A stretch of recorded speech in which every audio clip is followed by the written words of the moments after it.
Okay.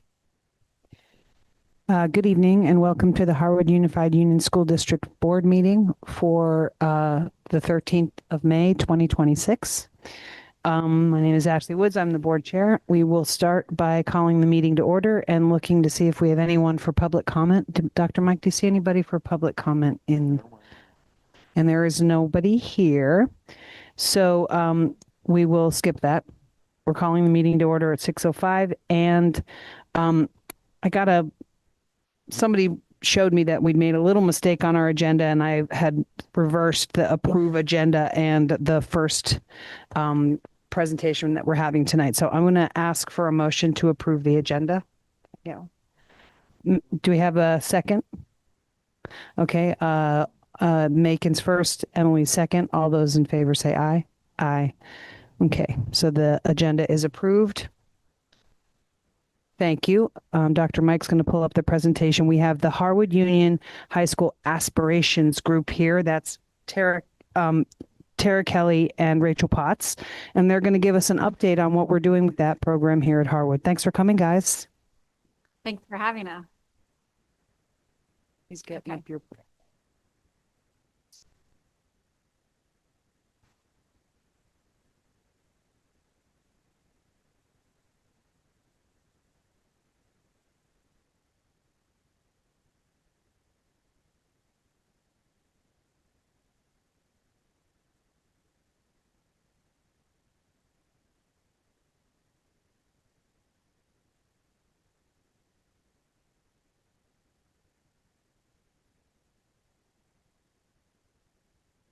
Great. Okay. Hi, everyone. Again, my name is Rachel Potts, and I'm from the Connected Learning Program. Right. Okay. We'll take two. Great. Okay. Rachel Potts, and I'm from the Connected Learning Department. And I'm Tara Kelly. I'm one of the math teachers at Harwood. So we are here today to discuss the work that we've been doing through Aspirations. About 5 years ago, there was a small group of folks who applied for this grant. It was a 5-year grant for us to be working with VSAC to really improve and create, maintain an equitable post-high school planning culture within Harwood. And we wanted to share with you some of the data, the celebrations that we've come across the last couple of years. Okay. So the idea of Aspirations is baked right into one of the Harwood goals. It's all around providing space for exploration and a way to understand and to decide on what everyone's next steps are after Harwood. So today we're going to celebrate some of our accomplishments, give you an update on what we like to call the plan, and highlight what's next. We're going to take a look at my favorite thing. We're going to look at some numbers.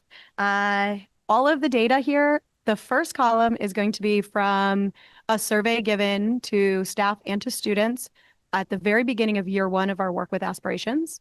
And the second column is going to be all of the same questions at the end of year 4 with Aspirations. And the last column is the change over those 4 years with really intentional work around Aspirations. So the first and the second data point that we're seeing here, the first one is about putting the work into your role with students. So they asked staff in your role with students in the classroom or otherwise, how much do you integrate post-high school planning? And the second question is around specifically in teacher advisory or TA. How much work are you doing around post-high school planning? You can see we had a 37 and a 31% increase over those 4 years.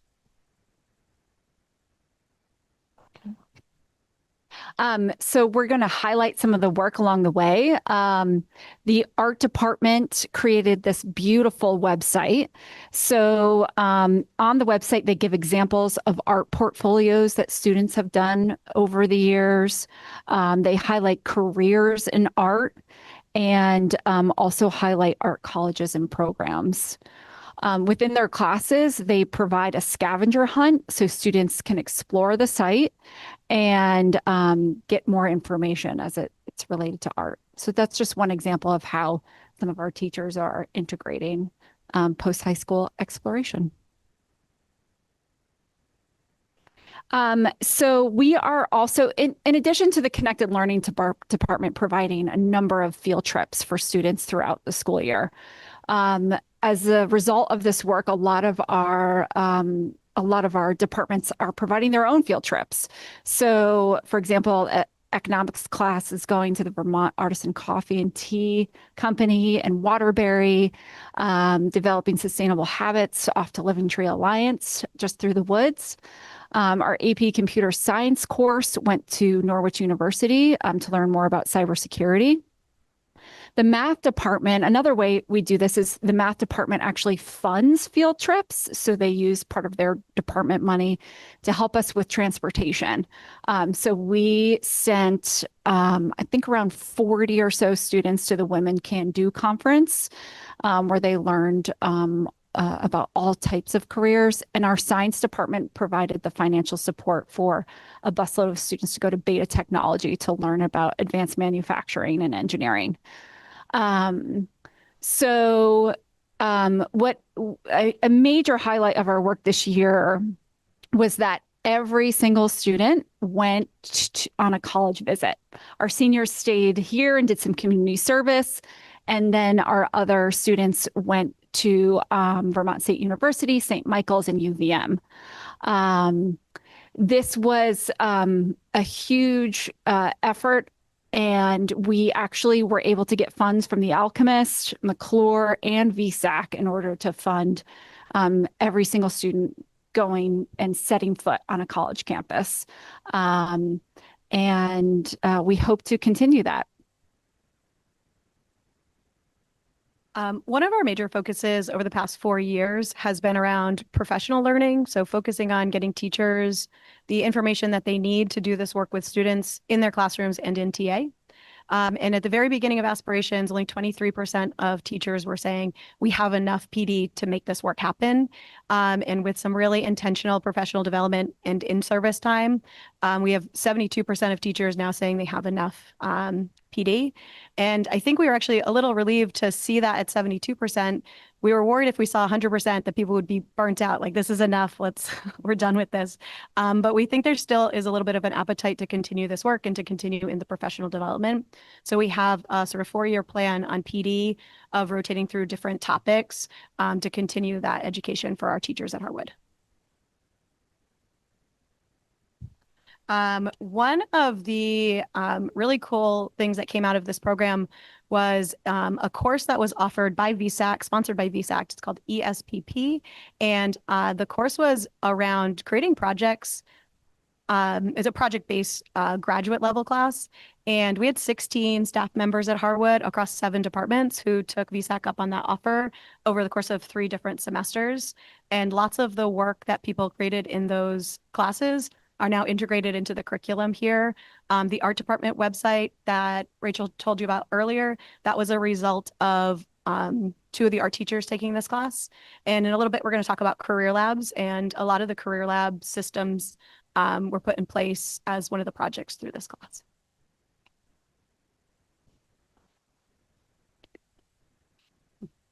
Okay, this question is from the student survey, so kind of taking the shift off of teachers and putting it on students. The wording of this question is a little funny, but it's saying that I haven't talked to any of my teachers or in any of my classes about post-high school planning, and we were at 40%, and now we're down to 12%. I think if we look at that the other way, that means 88% of our students are saying, yes, I'm talking about post-high school planning in our classrooms.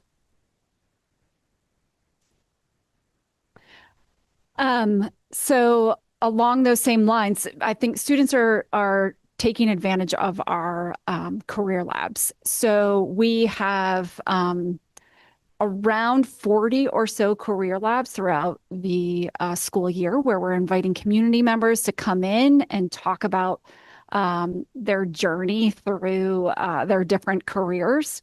And it's an open conversation. So students ask questions to our guests, and this allows almost every 9th through 11th grader to attend at least 1 or 2 career labs.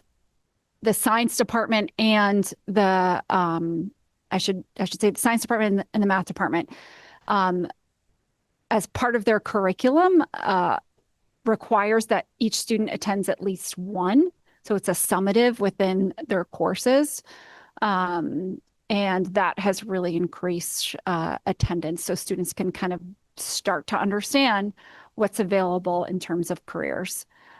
We have community members come in, and we also have people Zoom in from all over the country and all over the world. Because of this effort, we've also had a lot of teachers who have kind of come up to us and have said like, hey, I know a former student who's now a game warden. What do you think about having him in? Or one of our teachers had a colleague who was in astropolitics and a professor at NYU. So we had her do a Google Meet to come on in. And yeah, this has just really provided a range of experiences for students and a way for them to just ask all sorts of questions about different pathways after high school. We're going to switch over to the plan. We have been talking about the plan since the start of aspirations, but it's been a really big focus for the past 2 years. When we signed on with VSAC, the goal of VSAC's whole aspirations program is that every student graduates with a plan. And so for 2 years, we talked about a plan, and then we switched to, okay, we have to make the plan. And so we now call it the plan, and it's a multi-step process. I would say more than just a singular plan. It's a series of activities and a series of things that students do throughout their high school career to sort of lead them in the direction of what is their plan going to be. And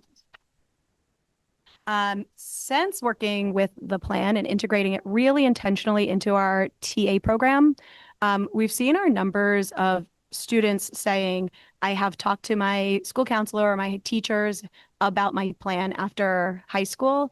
We've seen it drop significantly. It's a 32% decrease. And if you dig into that 10% a little deeper, it's mostly ninth graders who are saying that they have not talked to anybody, which kind of tracks. We're really happy to see that 0% of juniors and seniors are now reporting that they haven't talked to anybody about it. We think there's 2 reasons. One, we're being really intentional about putting this into TA and into classrooms. But we also think that students are also more aware now that we're talking about post-high school planning, as well as teachers. Certain things teachers have always done, like having informal conversations with their students. They might not have classified that before as something that I'm doing to help them plan for the future. But now I think everyone's seeing these informal conversations as part of our planning for the future, as well as like structured lessons and things like that. This is just a great quote that we wanted to highlight from one of our ninth graders who said, how do you know when you've found the thing you love and that will help you be successful? And I mean, I think that's a question that a lot of adults still grapple with, this idea of like finding something that you really enjoy doing and that you're good at it. But it really just highlights for us the idea that the more experiences and opportunities that students have to talk with folks or do some hands-on projects outside of school where they're gaining those experiences, they're able to make more informed decisions about their future. And so in order to help students do that, we have sort of this 2-part process, which is together makes up the plan. So 9th and 10th graders focus on something we're calling the tracker. It's really just a spreadsheet that students, when they're having conversations with their TA or their advisor, either the student or the TA advisor is typing things in. They're just keeping a record of things like, what career labs have you gone to? What field trips have you gone on? What classes are you really enjoying at the moment? What classes are you really struggling with at the moment? Like, what are you passionate about? And we're sort of just keeping a record of that really, really intentionally, 9th and 10th grade. And there's space for it in 11th and 12th grade if students want to continue with that. But in 11th and 12th grade, we're really having students switch over to something that's called the options map. And the options map looks back and forward at the same time. So students pick 3 options, maybe 3 colleges that they're looking at, maybe 3 different options, like an example you're going to see in a moment has gap year, college, and going straight to work as their 3 options. And on one side of the options map, we talk a little bit about like, why did you pick those things? What are the experiences that you had? And we're really asking students to look back at their tracker. What were the things you saw here that would inform your option? And then on the other side, like, what are the things you still don't really know? What are the things we're going to have to dig a little deeper in? And the process kind of continues. And as you get answers to your questions on the side of what I don't know, those sort of become back over on the other side of like now things that are informing my decisions and informing my options. So it's a little bit of a circular activity that's done over a course of time. And so Rachel's going to show you an example of this. Yeah, you can go to the next slide. Yeah. So this is an example of just what Tara was talking about. So students might put down 3 options that they're considering for their future. They kind of reflect back and think about experiences. Maybe it's something at school, but maybe it's like, you're working on a car with your dad at home, and that's been really influential in your decisions for the future. Whatever experiences you have, you can list those there. And then again, start jotting down questions. If you're interested in college, do you know about your financial situation? Do you know location wise, where do you want to go? And then, to start to dive into these a little bit more to get the answers. So you can, again, make a more informed decision. And because we've been rolling this out, all 9th and 10th graders are now fully in this, but we had run a pilot last year. This year, we're doing it fully. So some of the seniors have their options mapped. Some seniors don't, just depending on if they were in the pilot or not. But the goal is that eventually all students will have them as we roll this out. But it leads us to the question of what's next. Like, what do we do with this when students have made their decision? How are we celebrating this? And so that's been the last piece of the puzzle for aspirations. We'll tell you a little bit about that. So our ideas behind celebrating this is we're looking for ways that we can have students reflect on their journey, create a way to celebrate equally everyone's choice, and for having students moving forward thinking about all the support they have in lots of different people in the community. And that brings us to our senior tour that we are doing. We did it for the first time last year. It was a huge success of having students, our seniors, go to all of the elementary schools and, reconnect with their foundation, where they started. And also it gives the elementary school students this really special moment of just looking forward. This is going to be me eventually, and getting excited about that. So, and each school looks very different. And, Moortown kind of has them stand in front of the crowd and go through their plans. While at Brookside, you've got so many students that they don't necessarily have the time to do that. But there's a parade that goes throughout the whole school. And I think across the board, students, staff, and community members were thrilled to have this opportunity for students to participate in. And then the last piece that we are rolling out this year is a series of pennants. And so students previously have a poster on the wall that the seniors sort of do themselves, and they write what they're going to do next. And there's an Instagram page, but we have it a little bit more formal this year, and all seniors are going to create a pennant. We have a couple. This is actually the art teacher. You did this amazing one. And then we've got a couple other students. And so every senior is going to create one of these pennants. And it's the same sort of idea as the options map, where on one side, they're thinking about like where they came from. So this is all reflecting on the past. And the other side is all about the future. What's going to happen next for you? What's in your future? And then a picture of themselves. And then they decorated it all different ways that really reflect their own personalities. These are going to be hanging in the school in the next couple of weeks. So maybe you guys can take a look at your next board meeting. They might be up. And then they're also going to be flying proudly at graduation while they're everyone's sort of celebrating all the different accomplishments that students have had over the past 4 years. Thanks so much for your time, and we're happy to answer any questions that you might have.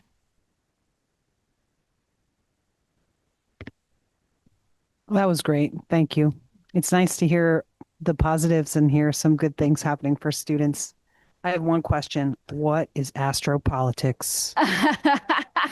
We'll invite you to the career lab. Yeah, you should come to the career lab. You definitely should. Macon, do you have a question? Or Bobby, go ahead. fabulous. And I don't know if you had a chance to hear yesterday on Vermont Public, or you can look it up. There is a journalist who just wrote a book. She's a Columbia University graduate, and she was talking to a future graduate who was very discouraged. And what they're reporting is that at the time of graduation for college students, many right now are feeling very discouraged. And so while we can't predict what the jobs of the future are going to be, I'm just thinking that your students, as if you continue this, would have a very different experience when they get to the end of that journey, and how important this is. I'm just floored. I think this sounds like a really, really great program. But so what are your needs for the future? How long is this grant going, and what are the expectations? Yeah, it was a 4-year program, and last year was the end of our 4 years. And we talked to VSAC and said, we're really not ready to end this program. So they sort of gave us one more year of like a mini program. We had much less support, but they gave us some financial support for some of the programs that we were running. And they were sort of on call when we had some questions for them. But next year we are on our own. So we're working on the sustainability of some of the things that we're doing. Some things are already sort of integrated into coursework and classwork. So I think some of the stuff happening at the classroom level will probably continue. We have to have some serious talks about things like field trips and, the feasibility of running some of the programs we've been running, though. Yes. All right. Yeah, excellent presentation. And I'm sort of struck by, at the beginning of your presentation, I had a few questions about what do you think we should be seeing in terms of what percentage of kids go to college and so forth and so on. But by the end of it, I'm sort of left like, well, we also should kind of listen to what kids want to do based on what they're seeing. And so I just really appreciate that kind of learning model in it. That said, I think there is some like need for guidance as I pander to the guidance counselors. But I guess I would love just your general thought, informed by this process, just as expectation setting for a parent and for a member of the community. You know, I think the school I grew up in, quality was what percentage of our students are going to college. Yeah. And that's a really easy thing to understand. Yeah. And also what college is being changed in terms of its definition. The only thing true is they're all getting more expensive. I'm just curious what you would say in terms of expectation setting as parents. I mean, I know you're a parent. If you got kids and you're sort of thinking about what you want for them and how you're going to explain it to your parents, you know what I mean?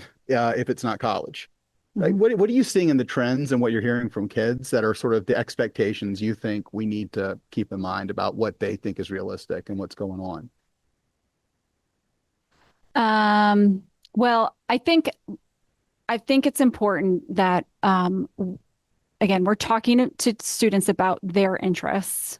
And for some students, that means going to college for specific training or education. But we, as a whole, I think our language has changed from the idea that our goal is to encourage all students to look at education in some sort of way to education and training. We're not just talking about college. We're talking about education and training. So if that means like doing an apprenticeship, going to the Welding Institute, we explore those options and celebrate those choices the same way we do with students who choose to go to a 4-year college. I think that has been a big change in our shift in our culture. Of course, we are all teachers with a 4-year degree plus, right? So we have that bias coming into this work. And I think the more we've learned as a faculty about, the benefits of on-the-job training and, technical schools and CVCC, which offers such a great education to our students as well, we're starting to see and celebrate that as well. So it, as a parent, yes, I think it's important that students are exposed to so many options that they're able to do job shadows, that they're able to do internships, that they're able to get experiential learning, and then make those decisions based on those experiences or those conversations that they're having with folks. Yeah, I think it all comes down to like making the informed decision. So our job as educators is to help them with the informed part. And then they are going to make their own decisions. When we look at the options map that we had showed you earlier, that student was looking between a gap year, college, and of just going into the workforce.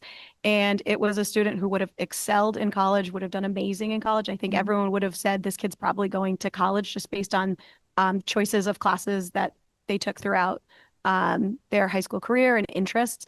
And the student chose to go right into industry and got an amazing job and thought really, really hard about the decision.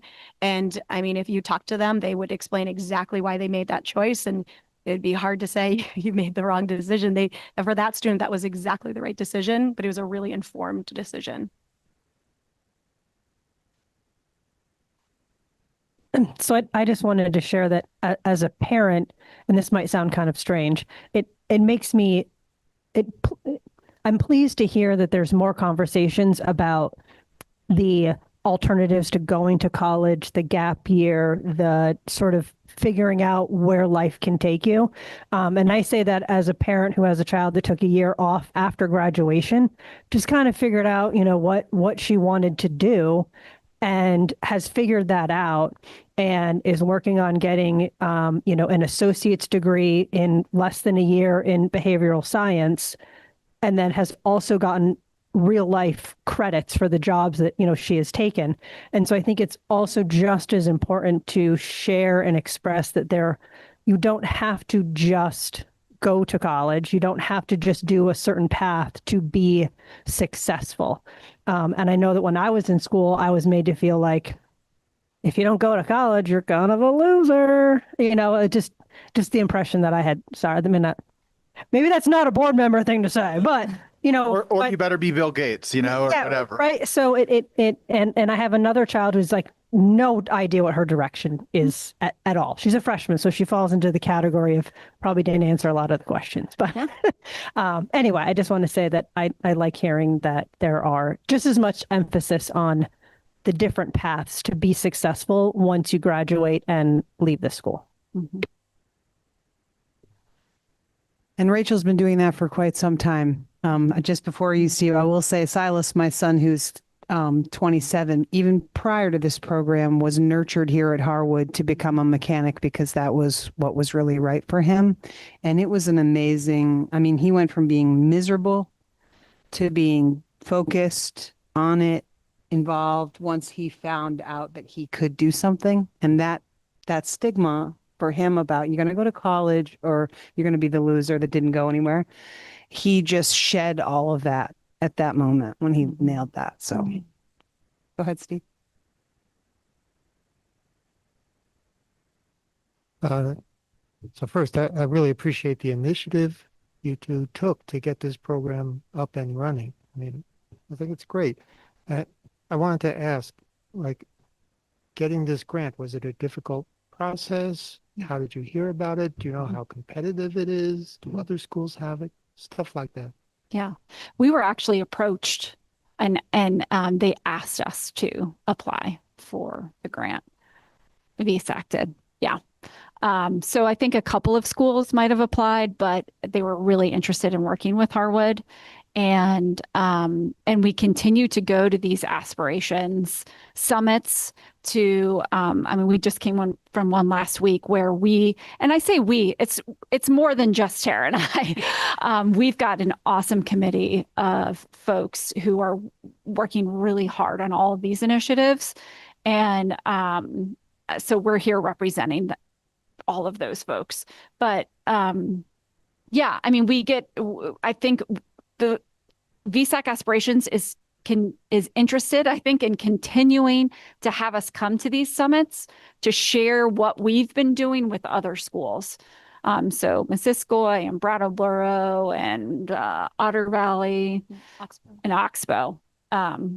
We all kind of come together and share our thoughts, but they're interested in continuing to have us there. Yeah. And do you know why you were approached? Yes. So aspirations is based on the high school aspiration rate, which is the number of students who say they want to go to college and the number of students who actually enroll in college. And so there was a gap in our data and a lot of other schools, but there was sort of a statistically significant gap for Harwood in that particular area. Did I use that word statistically significant? Correct, Cashel? Okay. Oh, you did. Okay. But that was the original reason. But the goal of aspirations, well, that's how you're selected, is not actually to increase that rate. It's just it's a data point that they use to say, hey, there's something going on here. Let's dig into it. The idea was not necessarily to increase college enrollment or to increase the aspirations rate, actually. It was that's just how they are selected. That's a great question. I do not know. We could look into that though.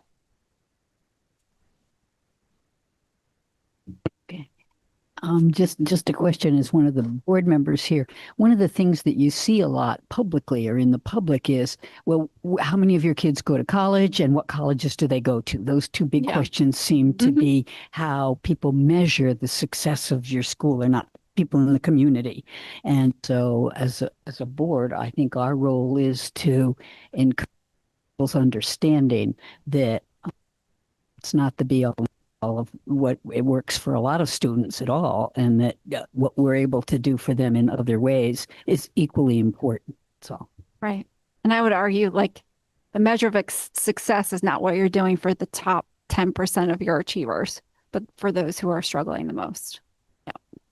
I think it's also an important point because, I mean, the students could speak more to this probably, but I think that pressure is still around. Like, I think students feel that pressure that college is like an important option if it's not at least considered, but to go to college. So I think the more that we can inform students and the community that it's maybe not the right choice for everybody or not the choice right now for everybody is really important. And that it's not a measure of a good high school if we don't have 100% of our kids applying to college.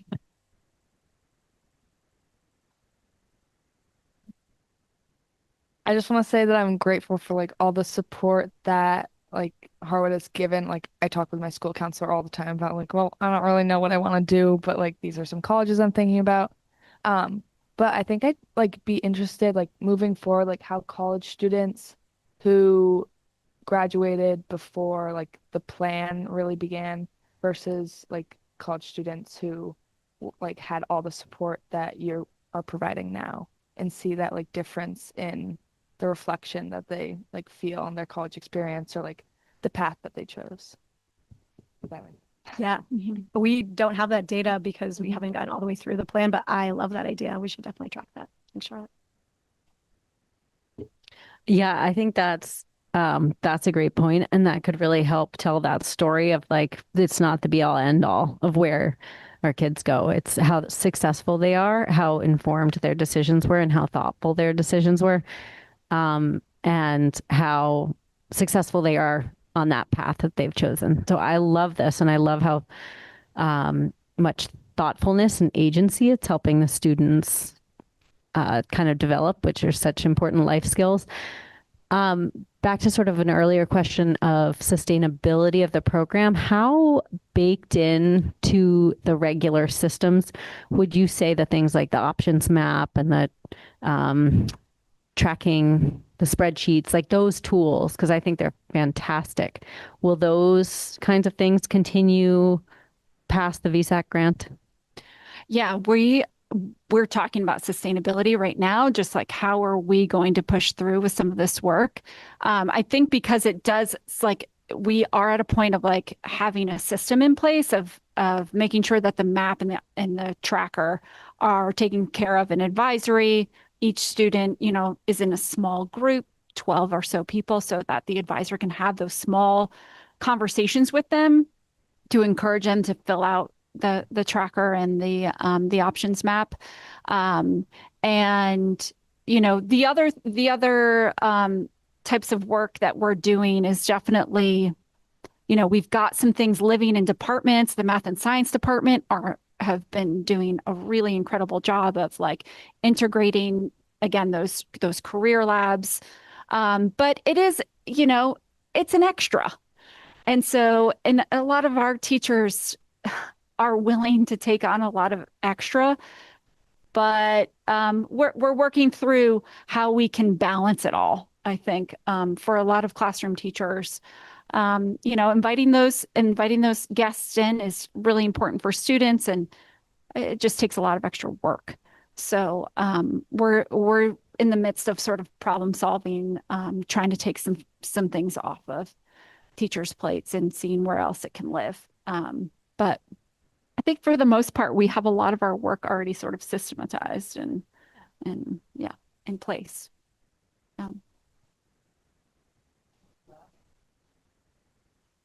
Say it seems like a very small, simple thing, but I don't want you guys to overlook the high schoolers going to the elementary schools and stuff. My kids have said it to me multiple times, how the kids, come for graduation and everything. They see the high schoolers there quite a bit. I don't know if it's just for this or something else as well, but I feel it like it's highly influential for them. Thank you. Yeah, thanks for saying. I have a first grader at Brookside, so it was really interesting. Oh, he's second grade now, but last year he was in first grade, and it was very interesting to plan this at the high school level, and then to hear what he had to say about it when he came home from school that day. It was like celebrities had just walked into the building. He was like so excited about it, Yeah. and I didn't tell him about it ahead of time because I wanted his like genuine reaction. It was pretty exciting. Yeah. We heard a lot of great things about that, though. Do you have a comment, Bobby? Their system here to bring back postgraduates to talk with the high school students? Yeah, that's a great question. We just brought a panelist of students back to talk a little bit about their journeys, and they were in their 20s or so they had some interesting things to say, but they were in our assembly, and it went by pretty quickly. I also hosted a couple of them in career labs, so they were able to talk sort of in depth. One was the game warden, and the other one was a student who did a bunch of gap year experience, travel experiences, and that sort of thing. So we do bring back our alumni, and that's just one thing that we kind of talked about at this conference. The idea that we're hoping to get more back, perhaps through LinkedIn. Just start to network and bring some of those folks back, because I think it definitely resonates with students a little bit more when you have folks who have graduated from here can kind of tell their stories. Yeah. Well, awesome. Thanks, you guys. We really appreciate it. That was just what we needed. Good stuff. Yeah, we need a little applause. Golfers claps. Yeah, thank you for that.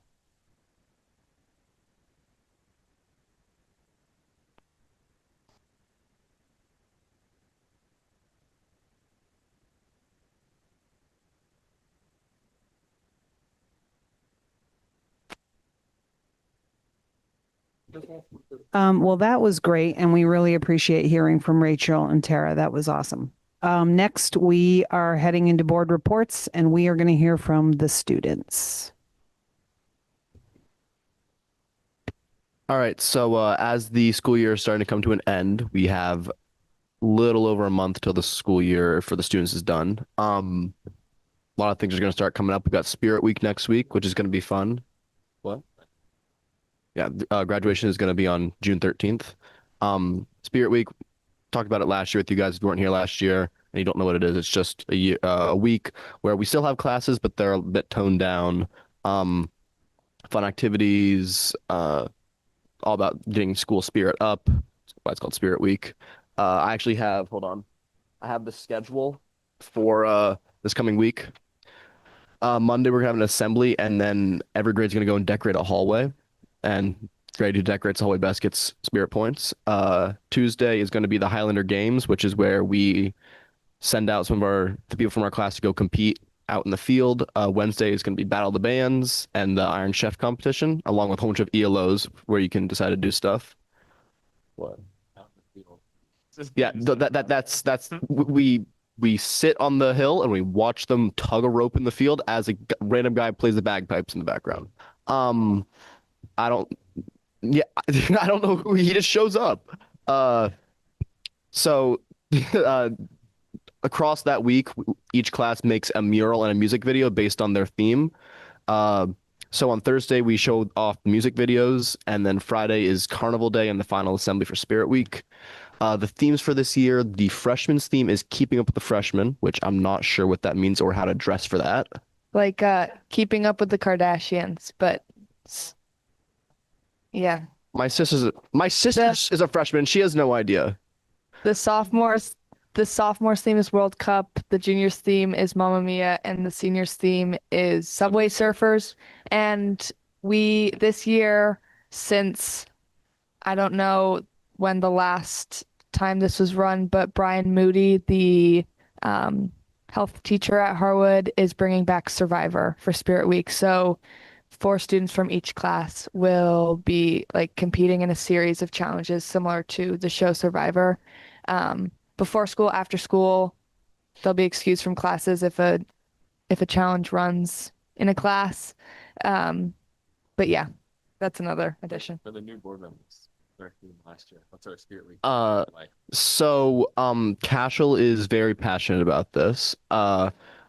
So the class of 2026 has gotten last place in Spirit Week the past 3 years. We're pretty bad at picking themes. Our freshman theme was sports, very broad. Our sophomore theme was iconic duos, but there was no leadership in it, so people just kind of did stuff. Our music video was terrible. We didn't do very good. Last year our theme was LeBron James. That was a theme, yeah. So that didn't go too well. But this year hopefully we can pull through and at least get 3rd place. Yeah, last year we finished last place again for the 3rd year in a row. That's 3 last place finishes. Is that the goal? Is it an underlying secret goal? That's why he's so passionate about it. He wants to get 4 for 4. I want us to get 1st place this year. But we'll see how it goes. Moving on. AP tests are wrapping up for any students who took AP classes this past week, and I think there's 1 or 2 more there's 1 more tomorrow. And there might be 1 on Friday, but I'm not entirely sure. If you took a class and you decide to pay the unreasonable amount to College Board to take the exam, you could then come in here and take the exam, which if you get a certain grade or above, depending on the school, it counts as a college credit towards the school you go to. Yes, definitely. It's $99. So College Board kind of has a monopoly. We're not going to talk about that right now. They're a nonprofit. They're not. Yeah. Oh, there was something else that was happening that I was going to talk about. It was good. Oh, Charlotte can talk more about this, and Emma, but spring sports. Yeah, spring sports. I can do lacrosse and track. Softball. The boys lacrosse team is undefeated so far. They don't really have anyone in their league. It's been mostly shutout games all season, winning by like at least a 10-point margin. And then girls lacrosse, we are 2nd seed in our division right now, which is very exciting. And we beat GMVS for the first time in 8 years last week. So, yes, thank you. And they are the defending state champions. So we're feeling good. We play Hartford. We're supposed to play Hartford tomorrow, but we will see if it gets canceled or not. So the baseball team is doing pretty well. They're definitely doing better than the softball team. I don't have the exact record, but have won, I think, about half of their games so far. Softball won our first game in 3 years. Yeah. That was really exciting. We won 8-7 against Thetford. So that was like unexpected. We hadn't won against them in a while, obviously, but Otherwise, if we hadn't won that game, it would have been a break of a losing streak of 8 years. So it's been a while. Well deserved. For our two other spring sports, I don't know how scoring, like general scoring for tennis and track and field work. But I've been to a couple tennis matches and a couple track meets to do pictures and stuff. But all of our athletes do pretty good. They are all very passionate, and they often do win. So yeah, spring sports are going pretty good. Cash, you get something to talk about that. Sure. Sure. Yeah.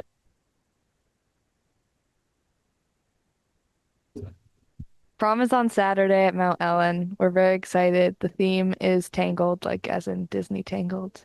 Yeah, from 7:30 to 10. So, yeah, big things for prom. There is a Socrates Cafe happening here, May 28th from 5 to 7, 5:30 to 7, I don't know. And I would inviting all of you officially, May 28th. Send me an email if you want the details again. We posted about it on the Harwood Instagram. So there's that.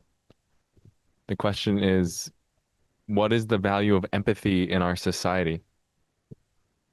Empathy. Yeah. So we have lots of nesting questions to help with preparing the class. And then one other update.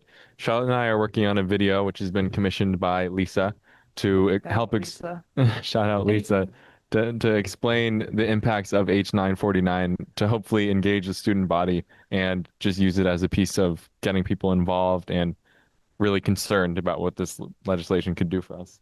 Which, for those if you're not familiar with the numbers and the letters, is the lowering of the excess spending threshold for fiscal year 28. Is that correct? Yeah.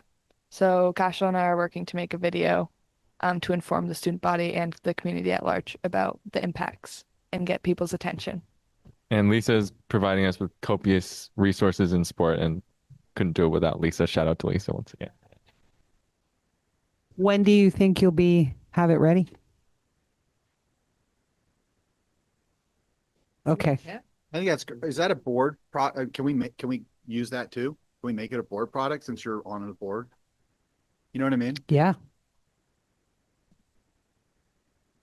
Great. Love it. Like we could vote on it and put it out on the screen, you know, like if it's accurate, We can. like it's good. Yeah, we should absolutely can. endorse it. Yeah. Free advertising. Got one more thing. It's kind Go of ahead. hard to follow up after that because that's such a cool thing that they're doing. But this year, the yearbook club has decided or is trying to, and it is now official. Spring Athletes, the musical, Prom Spirit Week, none of that ever gets recognized in yearbooks because the yearbook pages have to be submitted by mid-March, and then none of these things are able to be shown. This year, Spring Yearbook the yearbook club is creating a spring yearbook. That's going to be a short little booklet that gets handed out with the rest of the yearbook. Printed by Minuteman Press up in Montpelier. It's just a short little thing that shows off everything. The money for it is going to be coming from various sponsors across the community, both businesses and just community members who want to pitch in, as well as the Harwood Boosters Club. Cash has a question. Why does it need to be a separate yearbook if it could still be passed out at the same time with the other yearbook? Because, yeah, the big yearbooks need to be printed earlier. They are sticklers about their rules, and it costs money to get more pages. And it was more cost efficient to do a smaller booklet than add pages because we'd have to add like 40 more pages. Yeah. Any questions about the numerous things that we have talked about today? I think that's great. The supplemental spring yearbook. Go ahead, Cindy. Question. Has there, Charlotte and Emma, any thing on students to come and replace our gorgeous two members who are moving on? Yeah. Yeah, Emma and I have sent out the survey and we have received 4 responses, all girls. We are hoping to get at least one boy to apply. So then it's not all girls as students next year, although, you know, girl power, but we should have one boy student rep. And once, if we get more responses, then we'll follow up with all the applicants with an interview with Meg, who's our principal at Harwood, to decide on the replacements. yeah, and Emma and I will be a part of that interview process. Thank you. Well, that was good. Okay. Thank you. All right, moving on. Let's hear from Dr. Mike.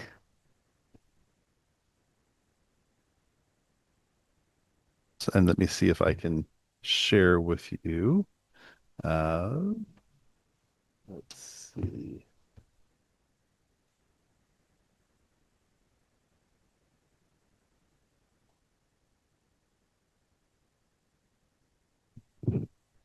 All right, the first is you'll see in the agenda, we have end of central office lease.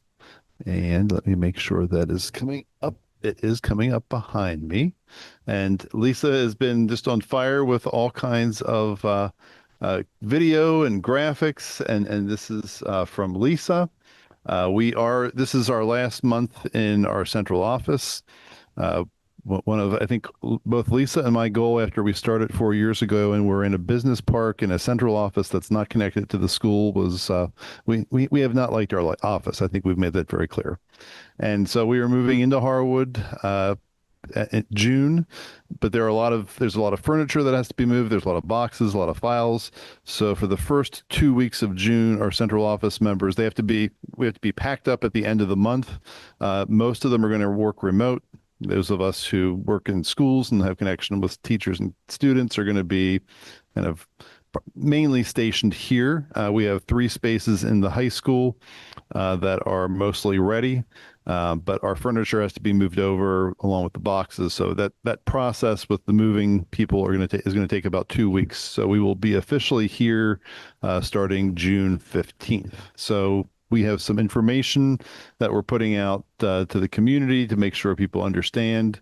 One of the pieces that we have to transition is our official address right now is in the Mad River Park. But we also have a P.O. box, so we're changing our address to the P.O. box just so mail does not get confused with Harwood Union High School.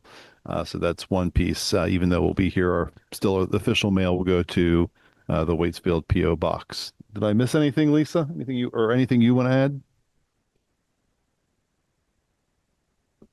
We actually officially changed our address. We started in January, so we'd be up and running and have everything officially changed, and all of our vendors have all been notified. So it's a process, and we didn't want to wait till the end. So we do have a P.O. box. We pick up our mail every day, and that will be our new P.O. box number is 1059. Yes.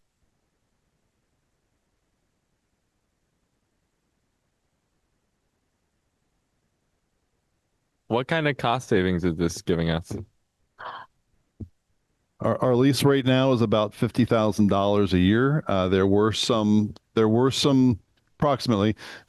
costs to get the rooms ready. So there's going to be kind of a couple of year period until we break even, but that will happen very, very soon. So we're happy to do that.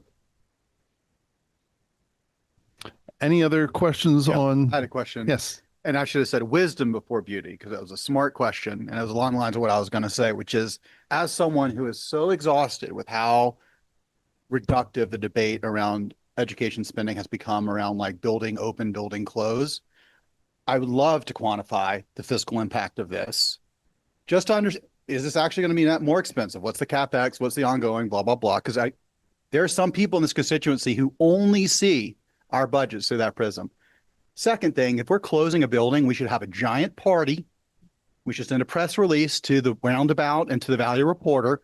We should reflect on the memories of that building and all of the things and how but seriously, we should get the credit that is sort of the flip side of the coin of this sort of reductive approach to budgeting, right? We're closing a building. Hurrah.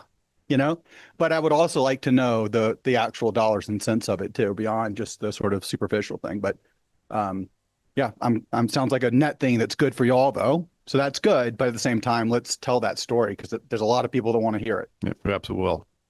Thank you. It isn't easy to do. So it's been a process. They've been hard at work for a couple of years trying to create this move. So it is a big deal.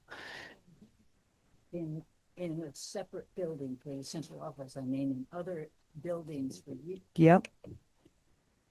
It's been years that that we have had the central office out of any education buildings. They've been in various places in Whitfield and stuff. It's really good to get it back into the educational system. Emily? So I just wanted to, I guess, share / comment off of something that one of your statements that you just made about the cost savings and getting that out, and just sort of, I'm professionally in the exact same situation of major changes, major moves. It is exhausting.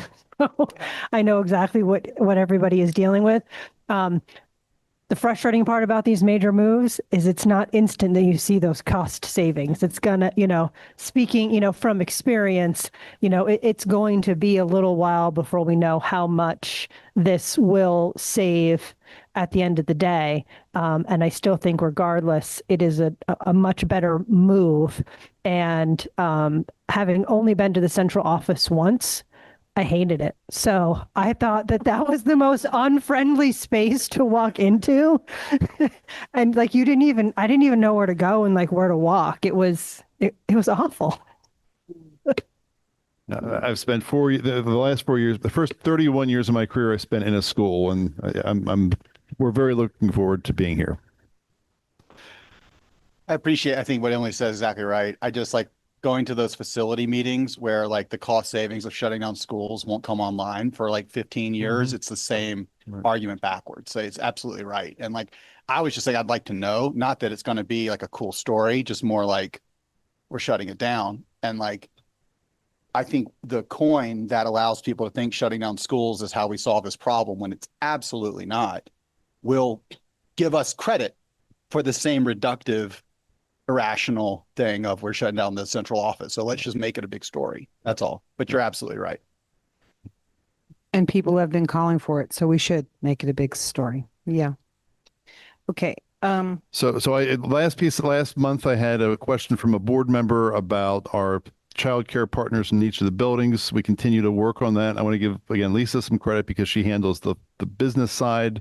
Lisa has developed a memorandum of understanding. We had to have insurance look at the memorandum because it's a partnership between us and an outside provider that's independent of the school. So that has been approved.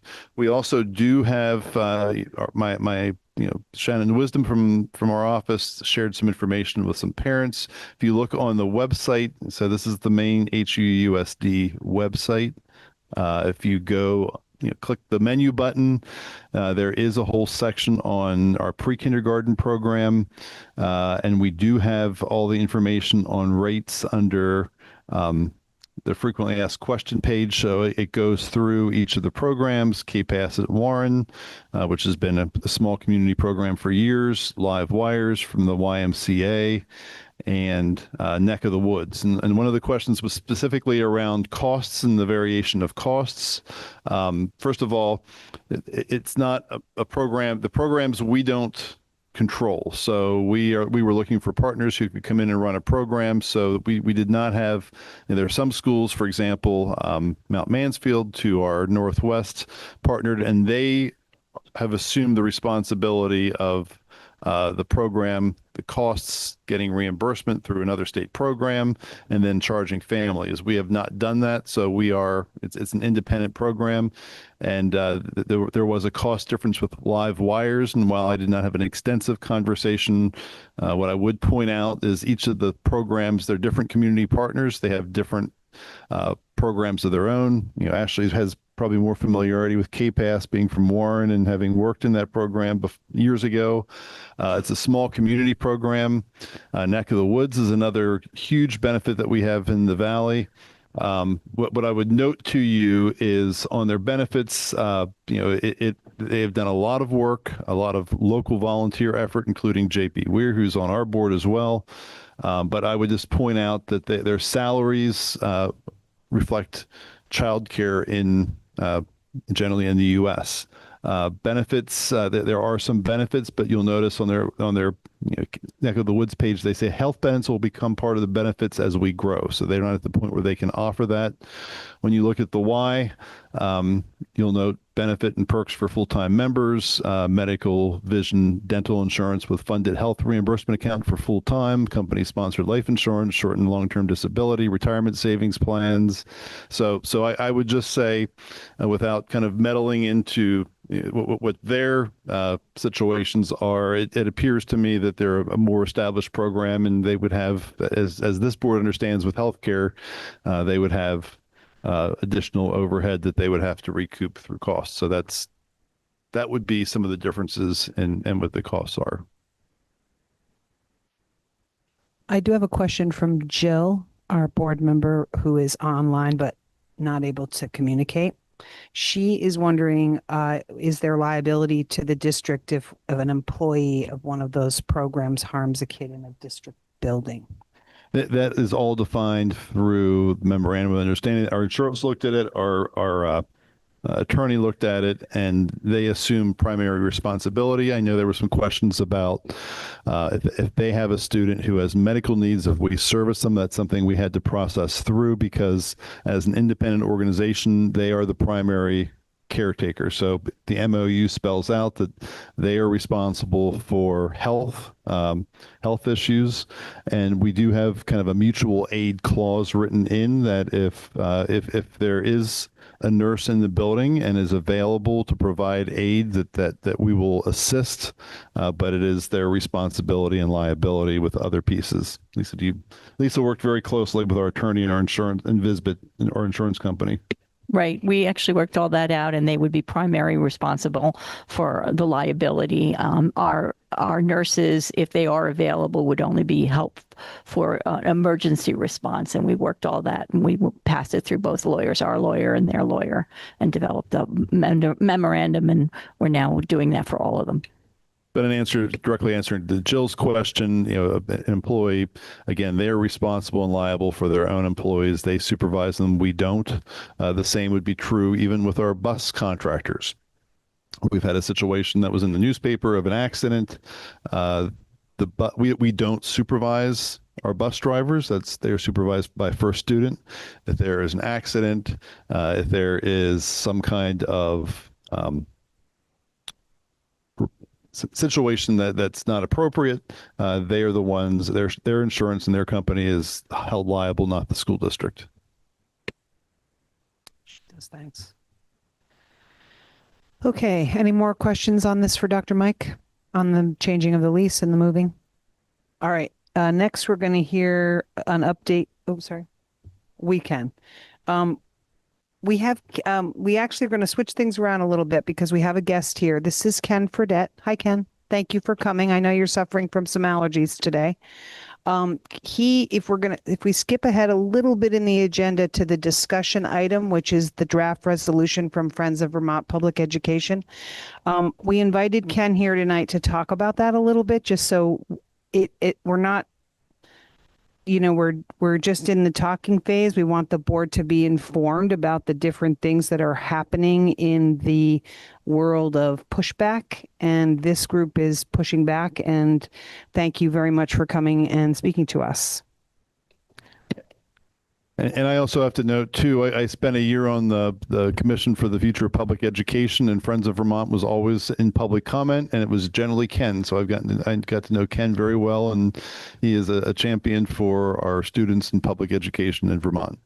Well, thank you for your kind words. As said, I'm Ken Fredette. I'm from Wallingford. I want to just start out by saying I'm a little congested and my voice is raspy tonight. It is allergies. No worries there. I served on a school board representing Wallingford for 20 years and different boards along the way. I started in 1998, the year after the Brigham decision and Act 60, which immediately followed. And I ended 20 years later in 2018, 2 years after the Rutland South Supervisory Union became the Mill River Unified Union. So I'm pretty familiar. I went through the whole Act 46 process, yada, yada. I got pulled out of retirement a couple years ago by associates of mine on the School Board Association to form up Friends of Vermont Public Education. It's a Vermont nonprofit to support public education. You can learn more about us at savevtpubliced.com. And you can contact me directly at kfredettvt@gmail.com. And that's for everybody watching out there. That's that email address that I'm. Which one? Which? Oh, the Friends of Vermont Public Education. Save VT Public Ed.org. I might have said .com. Everything's stuffy tonight. But you can email me. Dr. Mike, as I see you were called here in the minutes, knows how to get a hold of me. Did you get a couple emails from me just now that I forwarded? Okay, so I want to start tonight by dispelling any misconceptions that people may have that Friends is against private schools. To the contrary, we recognize the important role they play in the Vermont education landscape, and in the case of 4 historic academies, have for some 200 years. Friends' primary mission is that any schools in Vermont that are funded with public dollars must have public oversight and serve to the benefit of all students equitably. Pursuant to the Common Benefit Clause of the Vermont Constitution, Vermont taxpayers currently fund 2 different governance structures, public and private, or independent, as they became to be known in Vermont when statutes were changed in 1991. And they take from the same pot of money, but they do not have to comply with the same set of rules and regulations. To address that disparity, Friends has been involved in a campaign we call simply Same Dollars, Same Rules. That is, you're taking from the same pot of money, play by the same basic rules. To that end, we introduced a bill, H 813, which still is on the wall in House Ed. It's going to stay there. But they did include some of it in a recently passed the Education Transformation Bill, now known as H 955. They incorporated much of what Friends was looking for. Not all of it, but we got some good stuff in there. And now it's over in the Senate. I just heard, like, within the past couple hours, that it has moved out of Senate Education and has gone to Senate Finance today and could be going to the floor as early as tomorrow. That's unlikely, but probably by Friday there'll be some action on it. So H 955. It was passed by the House, and again, it's in the Senate.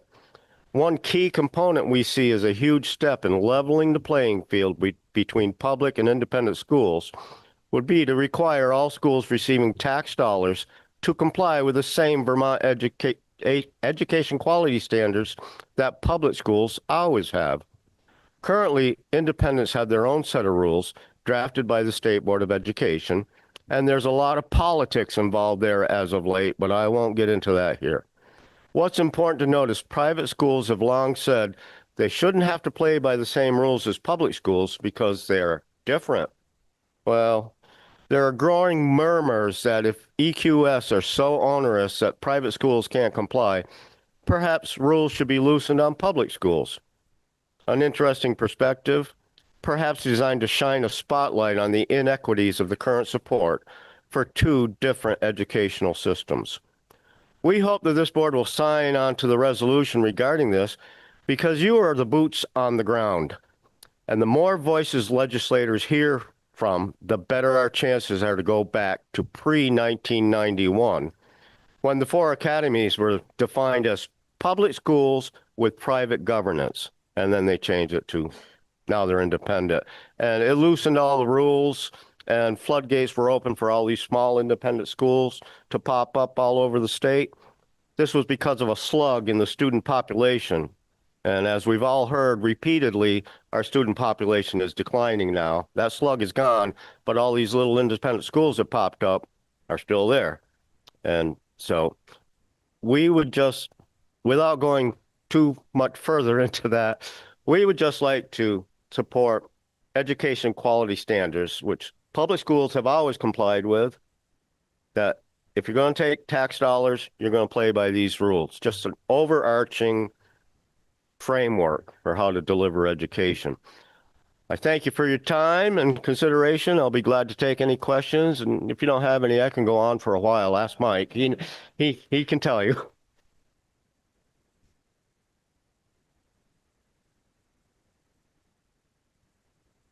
What H955 has that Friends wanted and what it didn't have that Friends was hoping for?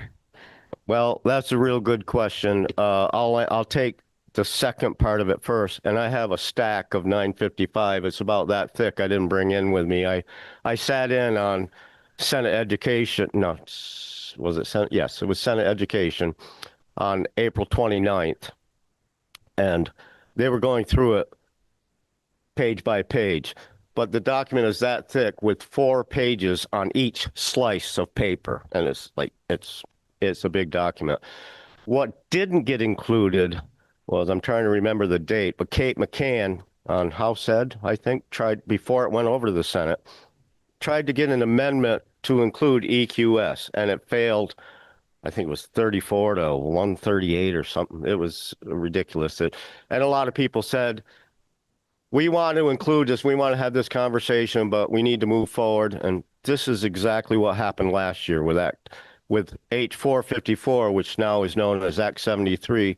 I was in the State House with a couple of my fellow friends, board members, working the cafeteria in the hallways like we were lobbyists or something, and saying, we don't support this as it is. And the answer kept coming back, we need to do something and we can fix it next year. And we said, no, because the battle cry next year will be from the administration, we passed Act 73, widespread bipartisan support and lots of input from Vermonters. No, it was, we need to do something and we'll fix it next year is what I heard repeatedly. So anyways, when the amendment for EQS came up, there was a lot of debate about it, but in the end they decided not to include it because I guess people thought it was going to bog down the progress of the bill and they want to get something done. It's kind of a question of, let's do something even if it's wrong. So EQS did not get included. There were a lot of things that did get included. One of the most important things in my mind and a lot of people's mind is information from the redistricting task force that, again, the administration was unhappy with the report that came out of that task force. I guess it's not a committee, but they heard from 5,000 Vermonters who, and none of them were saying we like Act 73. None of them. They were like, we want to keep. I'm going to go on, but when the tax revolt from 2 years ago happened, Vermonters were saying upend the education system. They were saying we need property tax relief, and there are ways to do that without tearing down our structure or just starting from scratch. It's kind of crazy. You can alleviate the tax burden without doing all that. So back to your question, the CSAs, help me out here. Yeah, education, the cooperative, they're called BOCES in New York State, Board of Cooperative Services. And, and there's already a system set up in southeastern Vermont, I think, where you share services. We were doing that in Rutland South. I chaired Rutland South for many years. And we were collaborating with all of the schools, buying janitorial supplies, providing, sharing school nurses, art teachers, things. We were working on that. We were coordinating our curriculum. We were doing a lot of these things and making good progress before we consolidated the boards. We didn't close any schools. We just culled it down to one board overseeing 3 and now 4 elementary schools and 1 high school. And it's worked very well. So these CSAs, I think, is the way to go. And it's already happening. You see down in my area, Courier Memorial just closed. Small schools are closing. They have been, and they will be. And boards are getting together and cooperating. This is the way, speaking for myself, and pretty much for a lot of people, but I'm speaking for myself here. This is the way to move forward. And again, there are ways to alleviate the property tax burden without, saying, we're going to have 5 school districts and 25 school board members for the whole state. And I'm like, what? No, that's not a good fit for Vermont. The experts that the administration relied on repeatedly, and Michael backed me up on this because I went to a lot of those meetings. Repeatedly, I lost count how many times they said, of course, this doesn't apply in Vermont because you're different. Of course, Vermont is unique in this situation. So these consultants, these highly paid consultants, I'm wondering if they could find Vermont on a map. I know that's a little bit sarcastic. Well, it's a lot sarcastic, but they don't understand Vermont at all. And traveling around with the Commission on the Future meetings, I went to them. I went in person when that was available. I used to work as a service technician, and I drove all over the state of Vermont. I thought I knew it pretty well. No, I learned a lot more about Vermont going to these Commission on the Future meetings. And, I know the geography, and, people got to understand, well, you're looking on a flat map and you got these 2 towns. Why aren't they together? Well, there's a mountain range in between them. Hello? So, okay, sorry. Did I answer your question?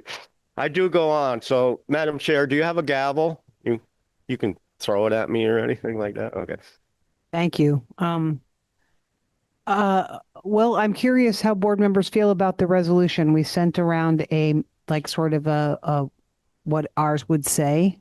Macon, do you want to comment, or Bobby, do you want to comment on that? Waiting for the presentation tonight to kind of hear more about it. It sounds like it would make sense. I'm sorry, I'm having an awful time here. Okay. Can you hear me now? Yes. I just was curious. I think that public-private business, I think is interesting. If you're going to take taxpayer dollars, then you have to have some responsibility to taxpayers. And if you want to go completely on your own and do your own thing, well, then pay for it. Yeah, and that's a great point, because one of the changes in 1991, when they changed the law, making it, instead of public schools that had private governance, well, they followed pretty much, the 4 academies, the 4 historic academies, Burton, St. J, Linda, and Thetford. They all were pretty much in the same general overarching. They had some differences from public schools, but that all changed in 91. Now, some of them, so the statutes removed references to public schools, and they could choose to become public schools. Bellows Free Academy did that. Approved independent schools, Thetford Academy did that. Or private independent schools, everybody else. So now all of a sudden, a big burr under my saddle has always been, I was chair of board for a long time, and I was pretty much looking at the budget closely all the time. They don't show us their books. They take tax dollars, but they don't have to show us what they do with them. And I'm like, what? That's unconscionable to me.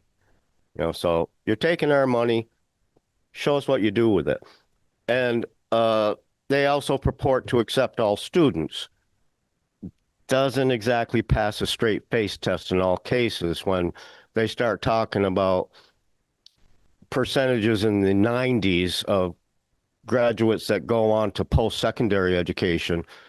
It doesn't seem like they are mainstreaming all Vermont students with those kind of numbers. And also, I was surprised, we were all surprised to very recently, within the past few months, learn that the ski academies, and I'm all in favor of our Olympic teams, and they're great and all that, but they take $20,000 of public tax dollars and say, okay, but they will not enroll a student.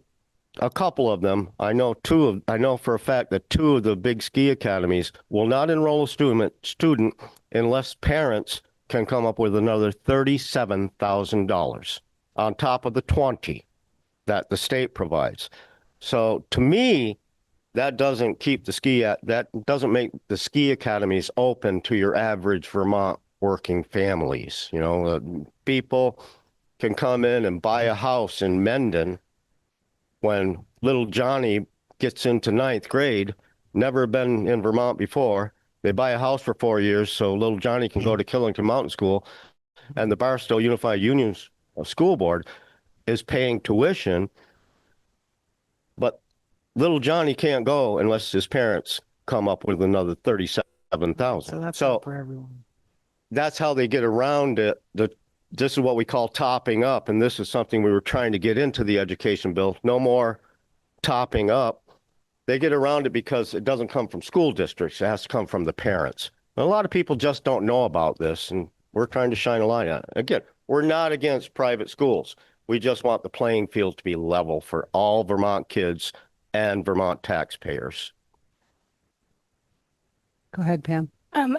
I hear where you're coming from, and I think it's a incredibly valid concern. I guess sitting here, putting my opinions aside, I'm just curious as to, is this the role of our school board to put out a resolution like that? I guess that's a question for Dr. Mike and the rest of the board members, because looking at our missions page on we're looking at Harwood and what our district is. So I guess I'm wondering, from your perspective, like, what is it about this bill that's harming Harwood that we should be concerned about so that we can take action on it? What is it about the bill that?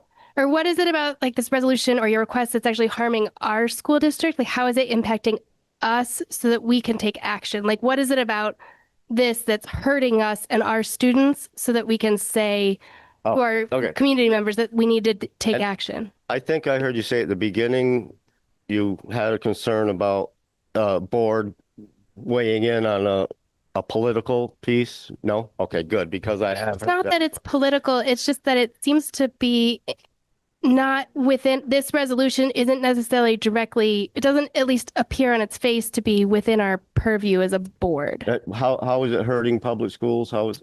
No, Harwood. Sorry, I'm sorry.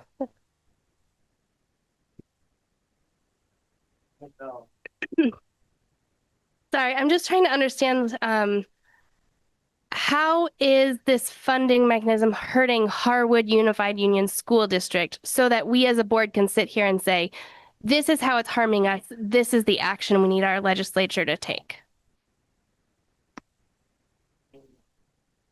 Yeah. I might be able to handle that better.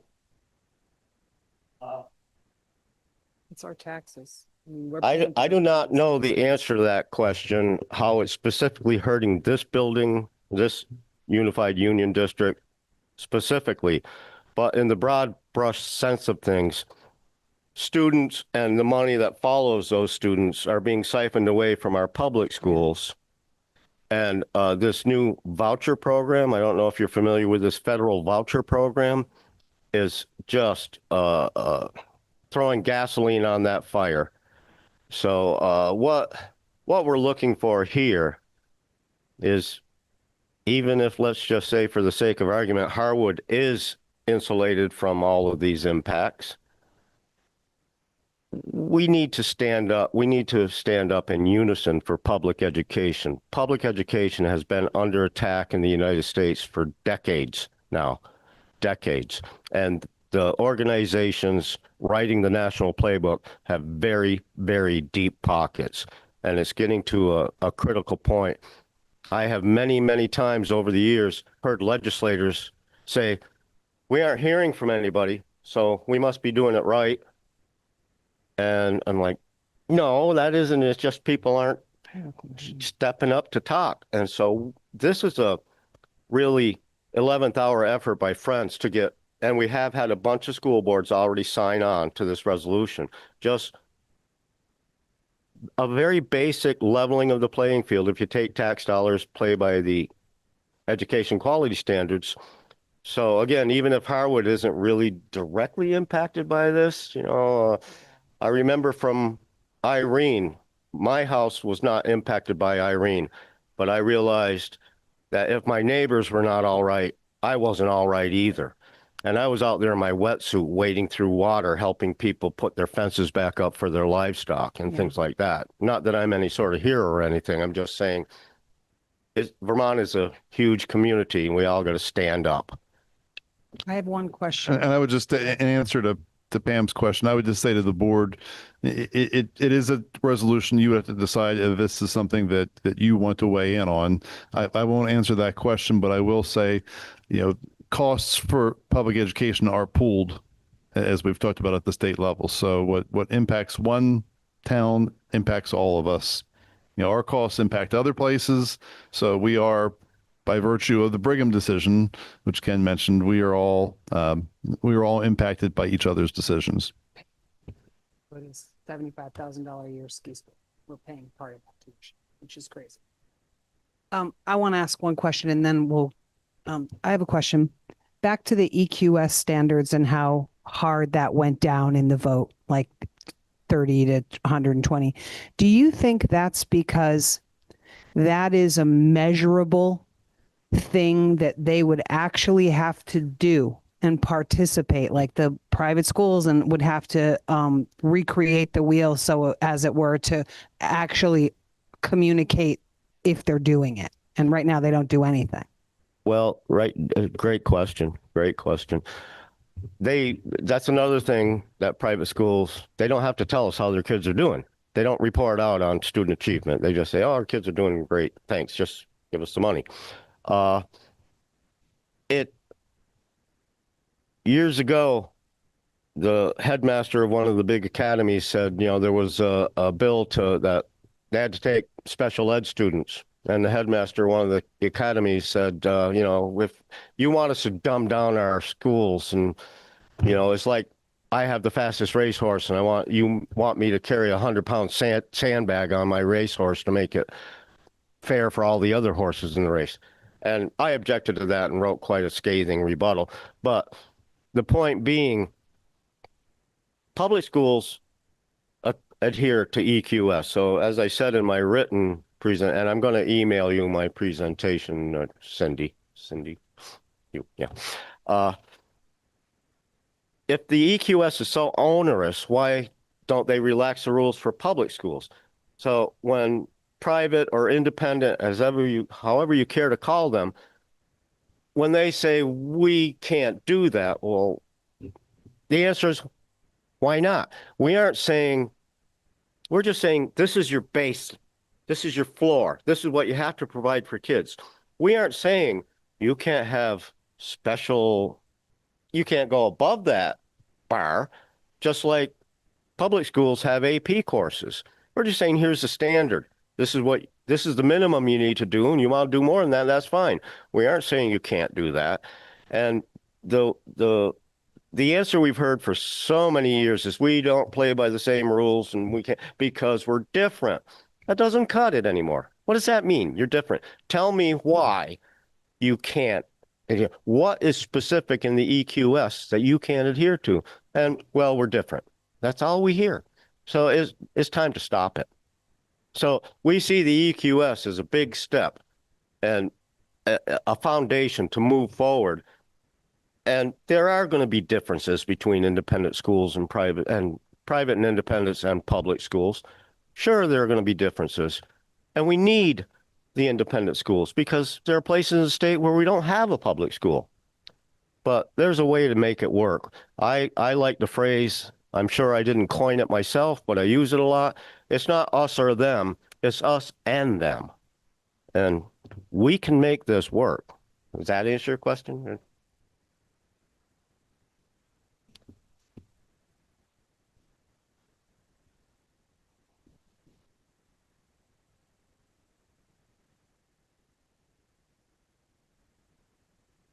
So I think that this is sort of the unwritten follow-up to all of this, but from my perspective, sort of the benefit to the school districts would be greatest if any schools that don't follow EQS don't get the public dollars.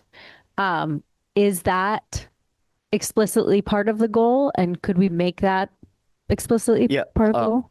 apologies for not being clear on that because I was down at Mill River, my home school. And actually, by the way, Mill River, my wife just told me this morning, when she was in Wallingford High School, they visited this building and they modeled Mill River after it, which she's pretty sure about that. She looked at the picture and goes, yeah, that's the place. But anyways,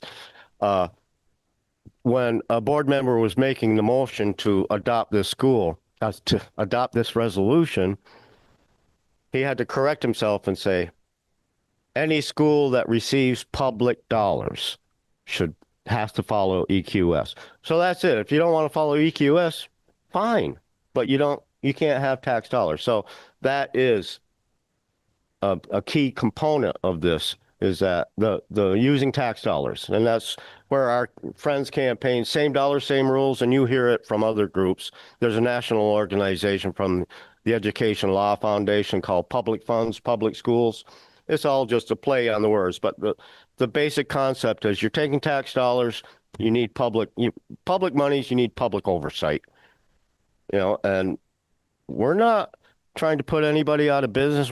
We just want everything to be fair for all Vermont kids, all kids in the United States, really, but all Vermont kids and all Vermont taxpayers should be treated equitably. And there are some, I'm trying to find the word beyond abuses, but some people take advantage. There are some, not all by any means, but there are some advantages taken to our current system because there's no oversight.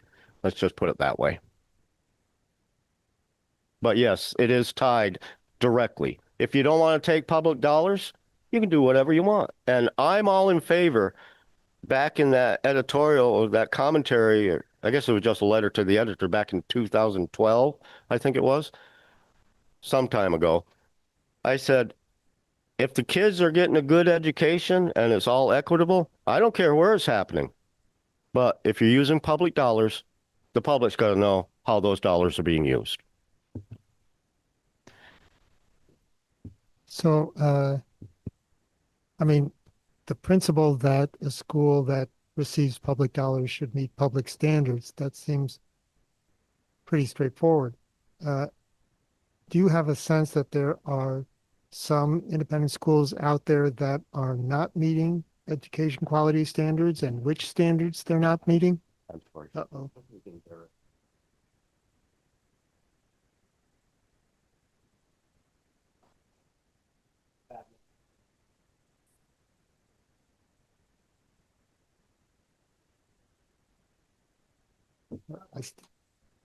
Okay, so my question is, are there schools, independent schools out there that you know of that are not meeting education quality standards? And if so, which standards are they not meeting?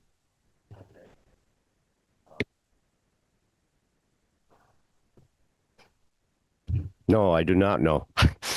But I do know, yeah. Yeah, well, that's the point. Yeah, good point. I will say I'm not an expert on the EQS by any means. I know independent schools, and your superintendent could address this a lot better than I can. Independent schools have their own standards set by the State Board of Education. And I said there's some political machinations going on there right now. The 2200 rule series, and I'm not all that familiar with them. So as far as the standards go, I can't answer your question, but I do know there are concerns with open enrollment because some of these independent schools have an application process. Do we have an application process in public schools? No. The doors are open. A kid comes through the door, we welcome them in, we educate them, period. So if you have an application process, you don't have open enrollment. I don't care how much lipstick you try to put on it. And there's also disciplinary problems where kids will be expelled for the simple reason you're not a good fit. What does that mean? You're not a good fit. Public schools take all kids, shapes, sizes, rich, poor, doesn't matter. But if you have an app form, it's not open enrollment. So when they say they accept all kids, it doesn't pass the straight face test. And they expel kids if they aren't a good fit and they go back to the public schools.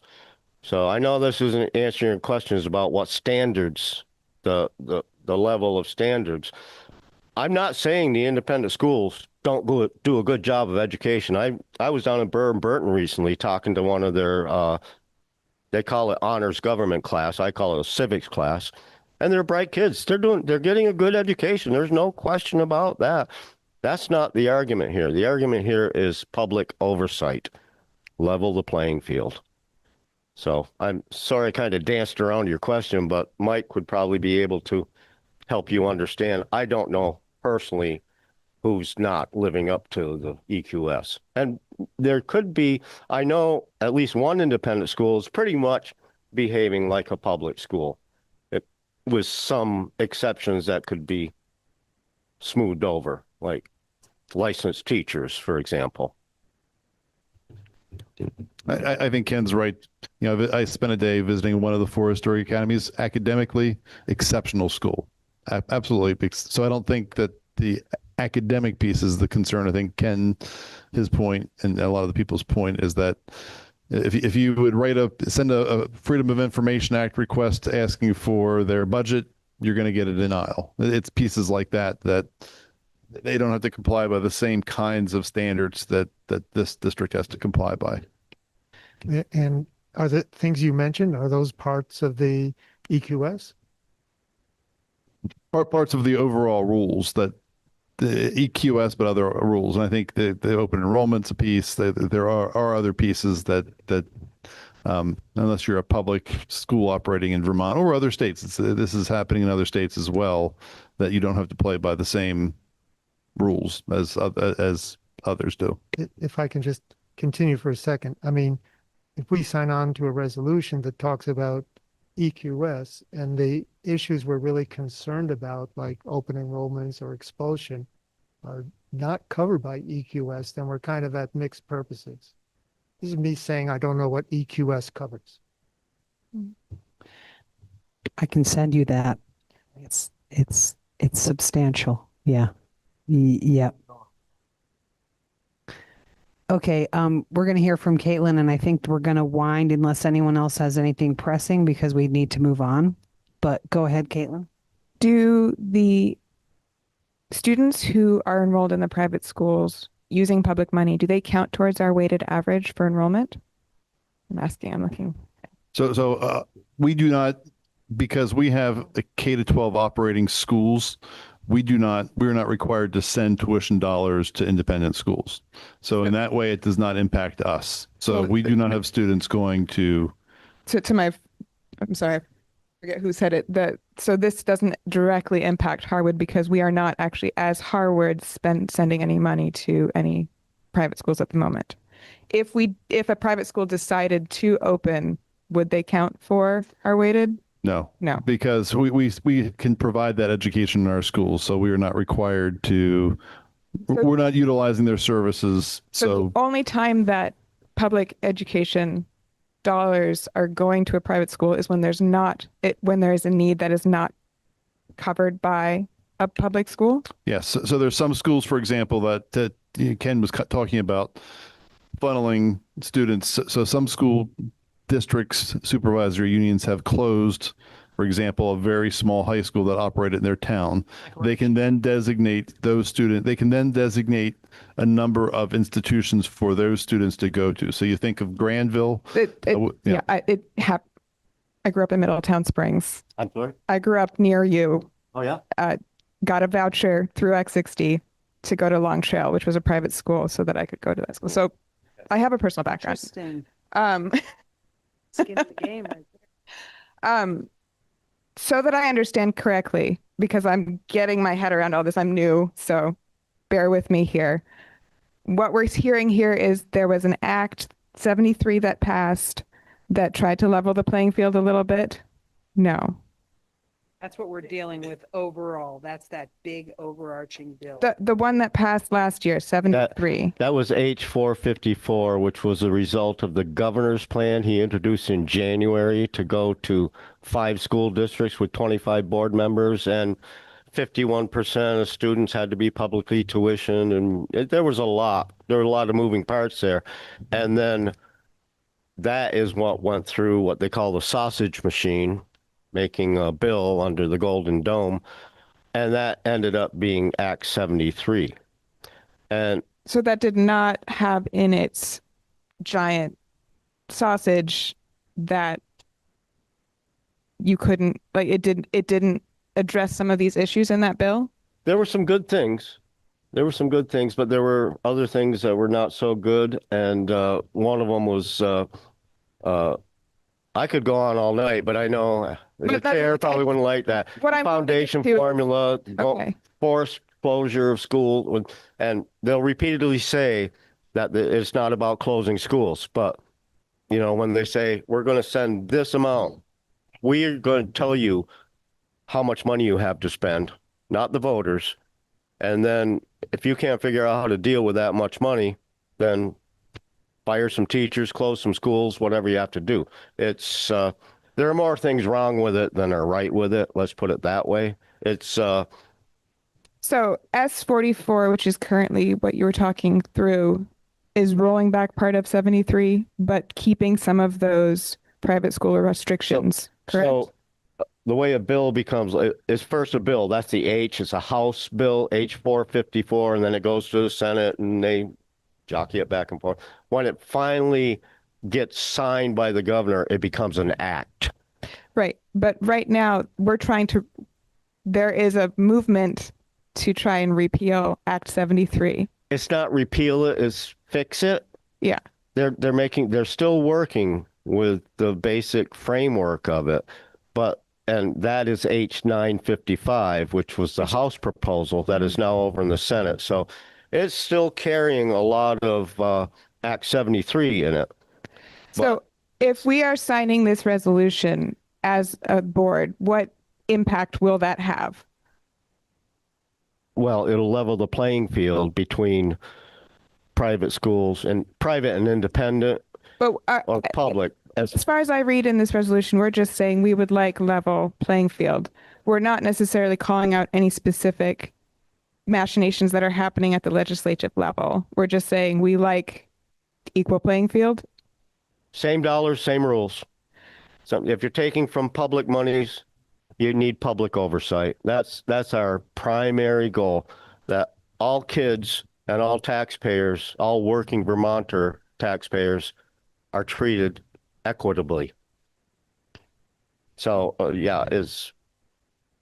just trying to make sure we get the best bang for our buck for our kids everywhere, wherever they're getting educated.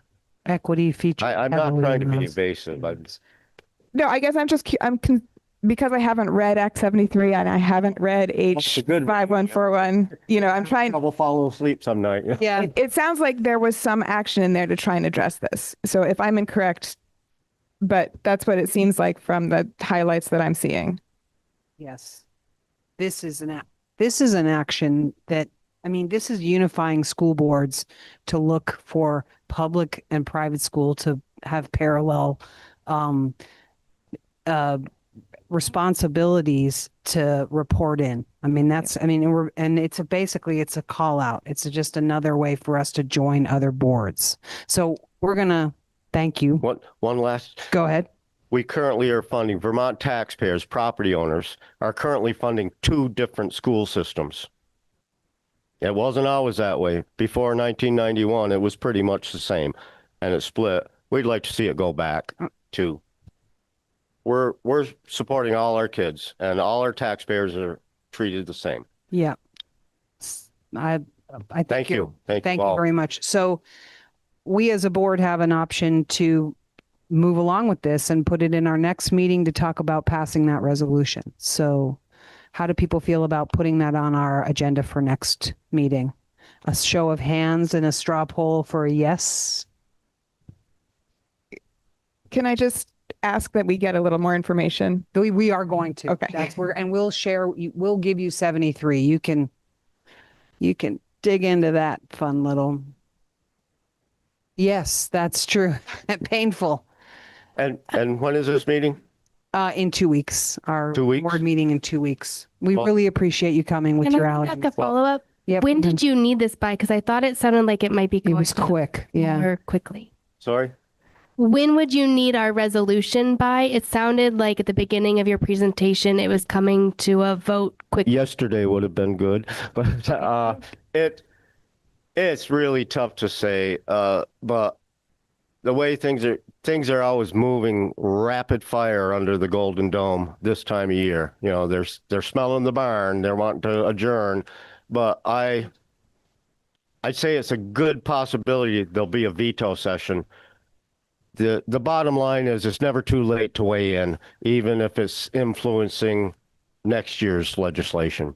To Pam's point, are people enthused to vote on this right now? Go ahead, Macon. But yeah, we're just running out. We're getting late. If it's of a time sensitive nature, we could make that choice right now. But to Caitlin's point, some people need more information. So should we wait?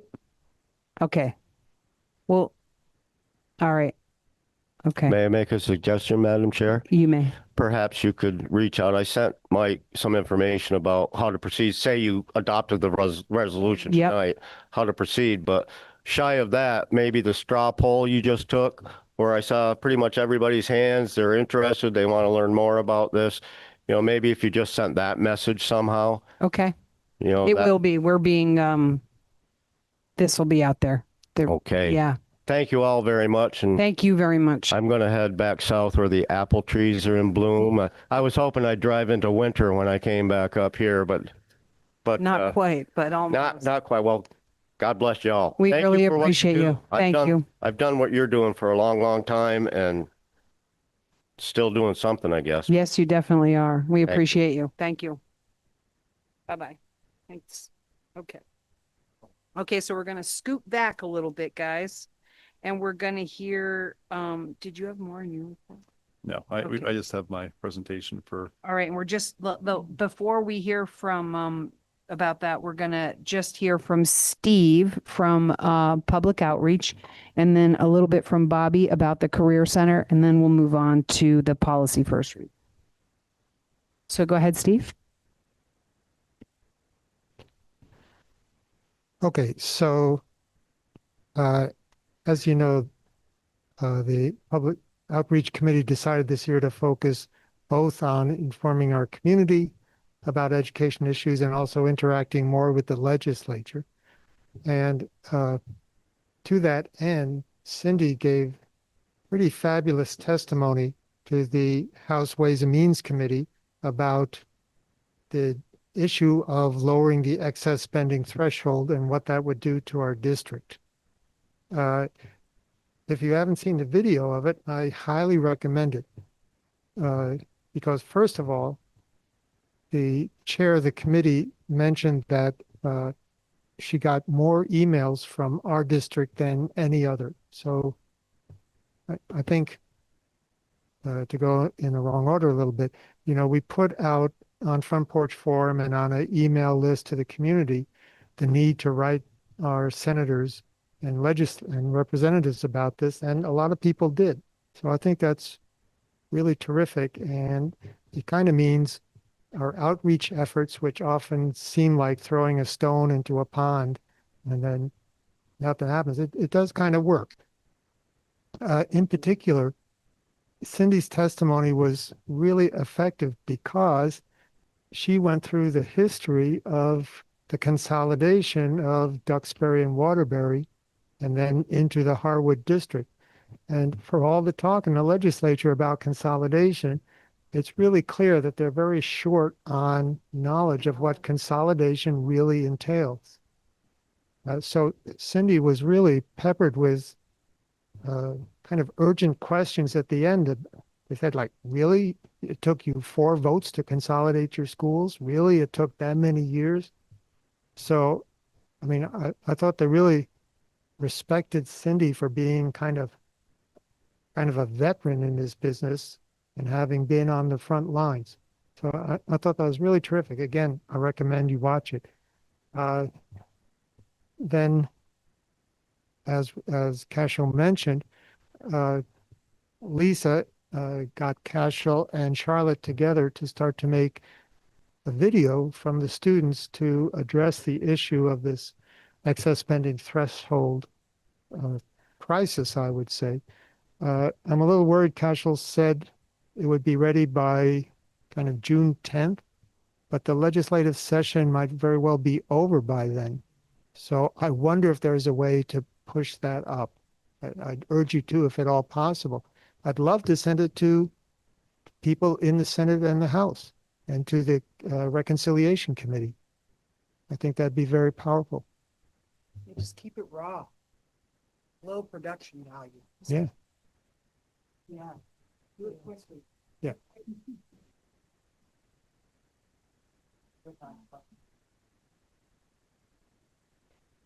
So just curious, we wrote a letter inviting them to come, right? A while back. This was the letter we all approved. Governor. To the governor, right? I'm not sure. And then we have the testimony.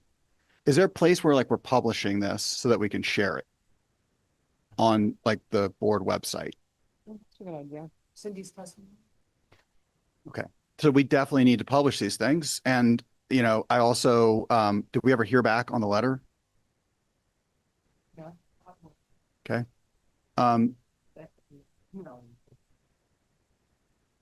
Thanks. I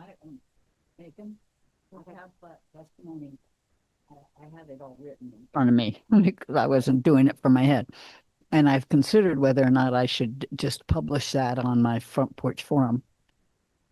Adjust it a little bit so it's not as testimony. So it's, I'm a board member here. I had an opportunity to testify. Thought you all might be interested in the testimony I shared with our legislators and just leave it and do something like that. I could do that and people could read it if they wanted to. I don't know if it's not that long really, but anyway, that was just a thought I had. And can we put the video of that's on YouTube of Cindy onto the district website? She is the vice chair testifying. You can give Shannon a call and see what she can do. Should do that. Okay. Good idea, Macon. Thank you. We will explore that. All right, Bobby. Let's hear about the CVT. Oh, just real quickly, one more thing. A number of people really contributed to the construction of that testimony. Steve That was great. And Mike, in particular, I think, and Lisa actually contributed a lot. Just so thank you to all of them. Go ahead. Let's hear about CVCC. Okay, I learned a lot by going. I finally was able to go in person to a meeting, and I have to say that Jody Emerson, the director, who's also she's like principal and superintendent of the Career and Technical Center, was great. A lot of the meeting, I think I sent out to everyone a copy or a link to a meeting of their facilities committee, but the $149 million bond that they tried to pass last year didn't pass. Just quickly, enrollment figures keep going up. This year, and I don't, it's somewhere between 365 to 365 to 375 applications. They were able to accept 231, and they reconvened their facilities committee. And it actually included somebody who stepped up, who had voted against the bond, but worked hard to help the group come to some kind of resolution of a lower bond. And they basically are going to be looking at another bond, probably about half the cost of what they were asking for before. And after numerous studies, they're talking about having a satellite center. Most like the school they would prefer to do this at would be U32, because there's an opportunity at U32 to build a smaller campus and then expand it if the state goes the way of comprehensive or regional high schools. So the facilities group was recommending this, and there really is no confirmation that that's the way they're going to go yet, because now discussions have to start with U32, with the Washington Central Board. Is that Washington? I forget. Yeah. So that's kind of what's floating around. They have a second option if this isn't going to float, but it's not the preferred option by their committee, but it would still reduce the numbers. So, I mean, some of the things we can learn from this also in terms of we've been thinking about having, if we have a bond, a smaller bond, and really considering what needs to be done. They have the same architects that we do. Yeah, he goes. So Cam has been involved. And some of the reductions they were able to make by splitting the campus and having a multiple campuses, they would not have to make some of the renovations and changes that they would have to make if they remain at Spalding. Ultimately, what they based their study on was how much square footage do we need for the number of students we want to enroll, and what's a reasonable number of students to enroll. I think they're talking about, it was something like 450. It's on these notes somewhere. I can probably send this packet out with some of the information so people can look at it. It's pretty good. This was our agenda the other night. Yeah. Has lots of things going on in it, but she published a lot of documents that were also online. Anyway, I'm impressed. It's thinking of our presentation in the beginning. They had two students speak from the EMS program, which next year they're going to be trying to train paramedics. They're going to have some advanced paramedics. And the two students that spoke said they both went through the exploratory program, which is offered to 9th and 10th graders. And as a result of that, one of them went in thinking she wanted automotive, and the other one thought she wanted plumbing. The one who wanted plumbing is next year, it ended up doing the EMS because she was so enthralled with that process. And now she's going to do a second program in early childhood education. The other girl, it was really interesting. She sounded a little like Ashley's son. I mean, it just turned everything around for her when she went there. And her grades went up. Everything changed for her. And she is going ahead with EMS. She has quite a senior year planned. Well, no, she's graduating this year. Her next year, she was going to be doing some interesting things, including an internship as a mortuarian, funeral home. Yeah. So, but she discovered things about herself that she didn't know. Anyway, that's it. It's maybe at some point merging these kinds of programs and integrating our technical education with regular education. Remerging is, and that was another option they considered, was have, different programs at different schools. But what we know is in some of the programs, the technical equipment needed is just beyond our ability to provide that. We could possibly do exploratory programs within our schools. Anyway, that's it. Awesome. Does anyone have any questions for Bobby? Thank you for stepping up to that position, by the way. I'm really glad you're on that. Okay, Lisa, do you have a little finance report before we get into this policy thing? Are you good?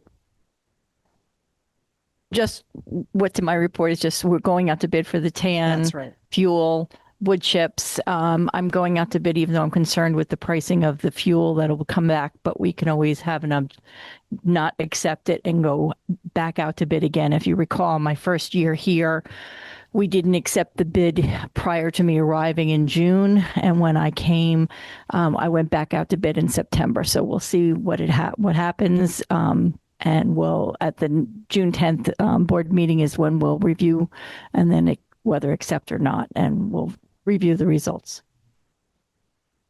Oh, I'm sorry. TAN is tax anticipation note.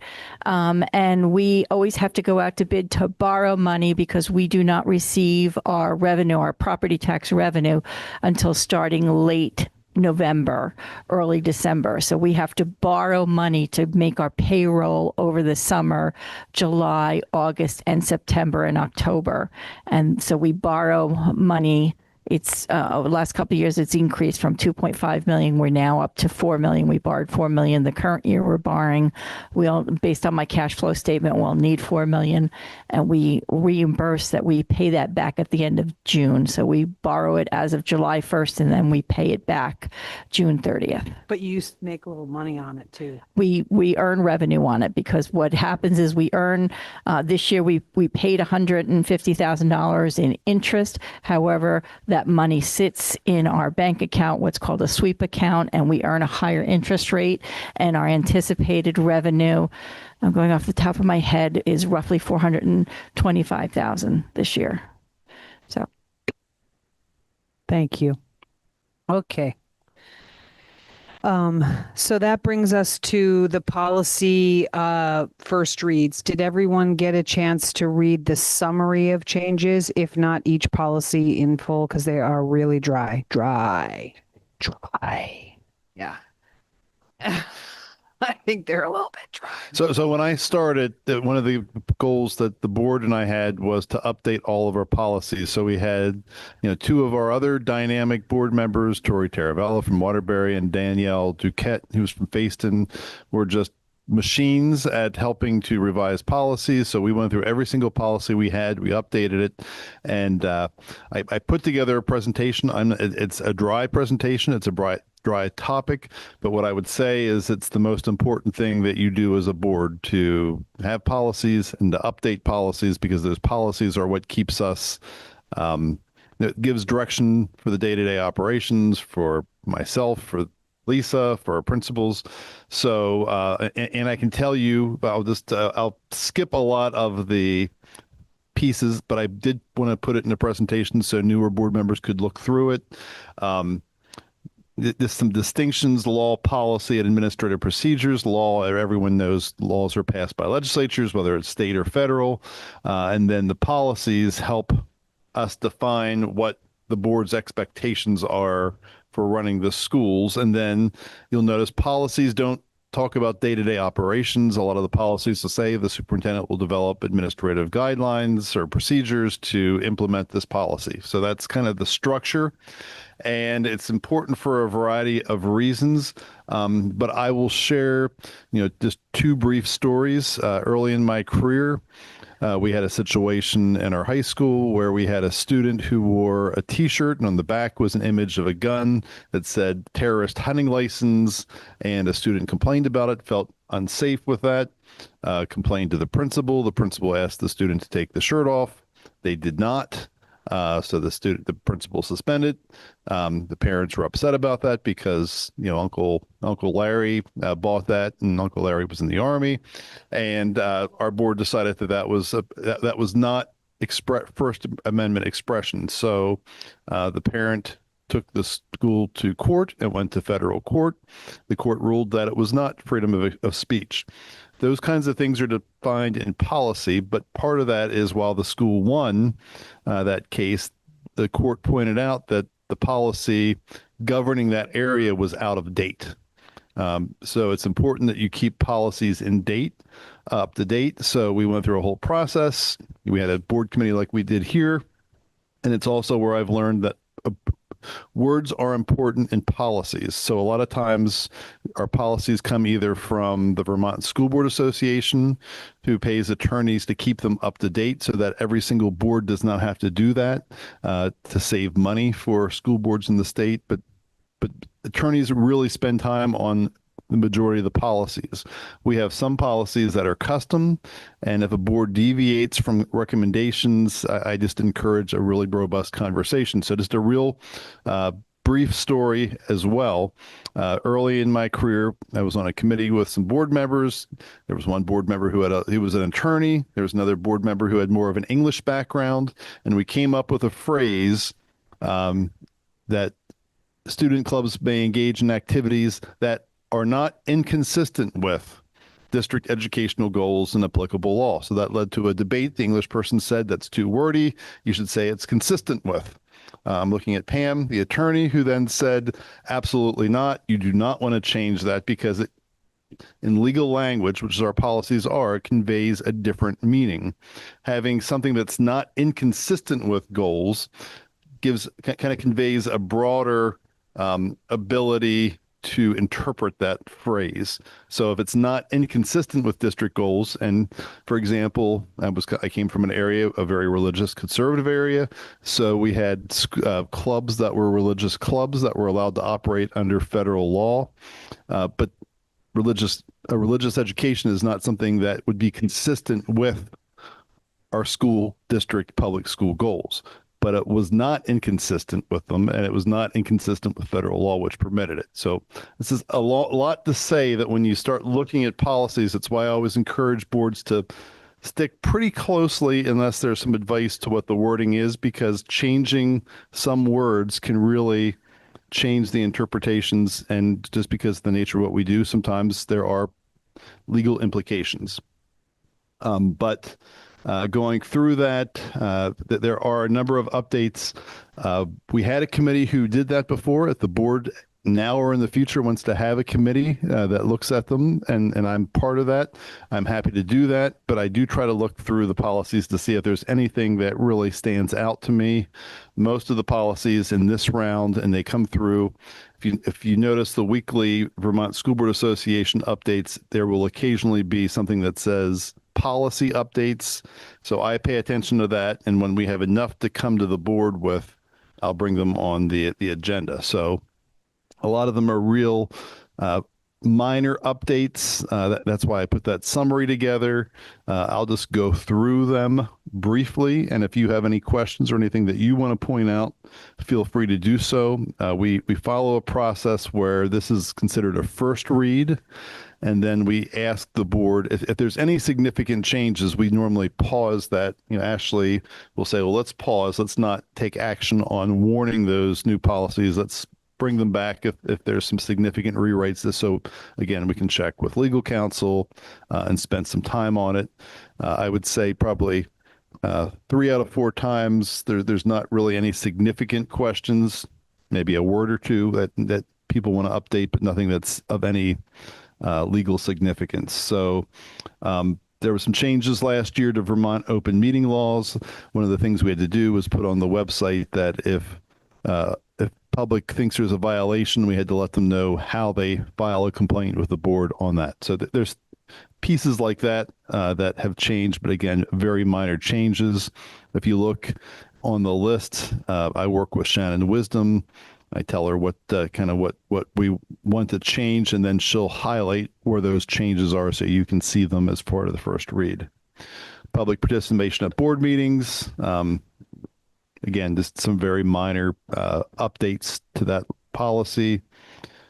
Professional development keeps policy developed on overall board governance principles. It kind of removes contract specific language from the policies that they felt was too specific for a policy. Alcohol and drug-free workplace updates the term drug, and it changes. They use the word marijuana. They changed it to cannabis. There were some technical changes there as well. Public complaints about personnel. It just clarifies more specifically what the resolution procedure is. Better defines the role of school board in personnel complaints.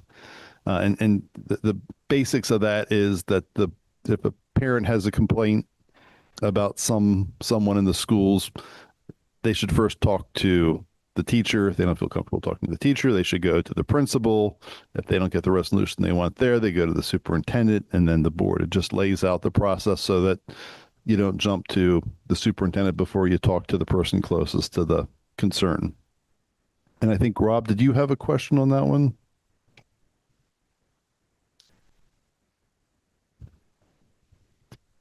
I didn't like the first sentence, the way it read. The first sentence says, "It is the expectation of the district that concerns and conflicts be respectfully addressed and resolved directly between the complainant and the staff member." So it just seemed a little too vague, and who's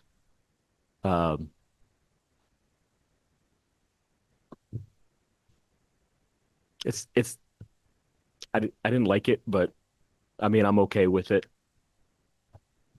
It's vague and then it doesn't say who's going to resolve that scenario. Yeah, we're creating this expectation that we plan on a complainant to do it on their own without, I mean, how do we enforce a policy on somebody that isn't part of the school district? Right, like a parent. I mean, how can we expect them to follow a policy that doesn't relate to them directly? Or are we pushing this on the teacher themselves? So there needs to be more clarification in my eyes. I like to be the devil's advocate. I truthfully, I feel like as I see what you're saying in reading of the first sentence, but then as you continue reading, I feel like it does honestly say, okay, the first step is the complaint. Let's say it's a parent. I'll use myself as an example. I have made a complaint to a staff member about something. I saw kids running in the school. I don't like the way my kid was treated, whatever that was. That's the first step. And then the second step is that if it's then not resolved, then it goes to working with the principal. Like it's laid, to me, I feel like it does read that it's laid out that first, you're dealing directly with the staff member. And then if that isn't resolved, then it goes to, the principal, and so forth. So that's just my interpretation of it. I don't disagree with you. I think it's exactly what the superintendent told us. I think it just needs to be clear and more direct. And if the board wants to do it, that's fine. I can just give you some context of it. This does frequently come up. And when I say frequently, not every day or every week, but a couple of times a year, that I'll get an email and say, I really have a concern. And, I'll give the person a call and say, I just want to hear, have you talked to, Mr. Berliner about this? Because your concern is with Mr. Berliner. And often the response is, well, no, I didn't feel comfortable with that. So I'll say, well, what I will do is that I will share this with the principal, and maybe you can have a conversation with the principal about the best way to have that conversation with John. Or in some cases, they'll say, no, I should have. I'll give them a call, and sometimes it resolves that way. But it's a tool that the policy is a tool for those of us in the schools, and I do use that pretty frequently. But if there's some clarification, I know Rob, you had some suggestions. Yeah, and I think you kind of hit the nail on the head. When we think about a courtroom, right, they're going to ask you, did you talk to the person first? And I think you're 100% right. But I think the way you just explained it, it's directed at our employees to know what to do, not necessarily the complainant themselves. Mm-hmm. They're never going to read the policy. All right. Did you want to go through the whole list? Sure. And then if we had questions to go back, because I have a question from one of the D12 employee unlawful harassment. It removes immigration status and citizenship categories from definitions, and it aligns with current employee harassment statutes. They've gone back and forth on this, and they've decided at this point, because it's not necessarily in the law, to take that piece out for the time being until that changes. Electronic communication use and retention. It broadens applications beyond email, and it just kind of changes the language for electronic communication rather than just saying email. This is the one that's a new policy. This is required as part of Act 73 last year. Act 72, actually I think it was Act 72, that the Agency of Education was required to develop a model policy. Fortunately, this is more, while it applies to all of our schools, it's really more focused on high schools, because that's where you generally see a greater use of personal cell phones. So fortunately, this is a policy that we have to adopt, but one that is not going to require additional work, as in like some other schools in the state are going to have to follow through. The language in statute says that any school board that does not adopt their own policy will essentially assumed to have adopted this model policy. I went through this with Meg McDonough, shared it with the principals, and we don't see any issue with the way it's written. We think it's easily enforceable. Transportation just makes a reference in the notes about students with IEPs. 504 and ADA grievance. The feds closed down the Office of Civil Rights Boston office, and it removes the reference to the Boston office. Again, real minor pieces. Yes.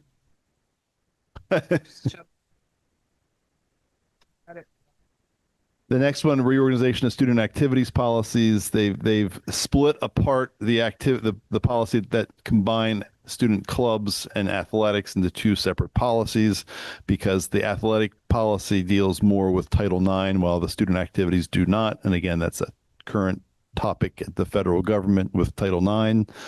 So the School Board Association felt it was better to divide those two, so because the student clubs does not deal with that in the same way. And then the final thoughts, they're driven. It's good governance to continue to go through them. And like I said, Ashley, if there's board members who would like to be part of policy liaisons, I would love to have that. If not, I will continue to do what I'm doing and just bring it for kind of a broader discussion. And we have very recently updated, I think how many was that? It was a lot. It was a lot. We spent a year and a half updating them. I don't even remember how many it was, but what I would say is it was a lot, and the two board members who did it really enjoyed that work. We would look at maybe 10 policies, and we'd be done the meeting in an hour because they did a lot of homework beforehand, and it was a great work session. It was a lawyer. Tori's a lawyer, and Danielle worked for the state of Vermont, so their minutia attention to that they did the work for us, which was really helpful. They would just bring those 10 policies to us for this first read, second read. So the board saw all of those policies after they had done their work on them. It was amazing. That was good. Any questions on any specific policies? I have one. Okay, we'll start with Bobby, then Steve, then Caitlin. Go ahead, Bobby. Okay, I wrote comments for a couple of them. Mainly with the C3 draft public participation at board meetings, something that I had never seen before, but at the Career Center, they also include correspondence in that, so that you would, if you got letters, you would discuss, that would be like public comment. They could be read or acknowledged. So I wondered if we wanted to add correspondence to that category. I don't know if that substantially changes things. It doesn't, and that's something that if the board wants to consider, we could easily add that to the language. And I would also say that my last board, what they would do under public comment, if they received letters, they would attach those letters under public comment, so you could click on the link and see what the person wrote. Yeah. The school board. I think I think we might get some more participation from the if that is something that on emails could be attached. It might help. Yep, especially because of the way we run our public comment. Yep. Good idea, Bobby. What's your other comment? I turned this off, but I have to read. I had just on the unlawful harassment. I just wondered if that corresponds in part to climate policy as well. Did we ever get the climate policy that I think, what was that committee that was working on that? School climate and equity. Didn't we have something? Equity is figured into the new EQS like that. That was last year. It kind of didn't really get fully into it. Yeah. Well, I guess maybe I'm wondering whatever happened to that. And E12 with recordings with not using electronic like AI, would that apply to minutes as well? Or there's I've been in a couple of meetings now where AI takes minutes and notes. I think Macon does that with his AI, don't you? Where are you seeing that? Which policy is that? E12.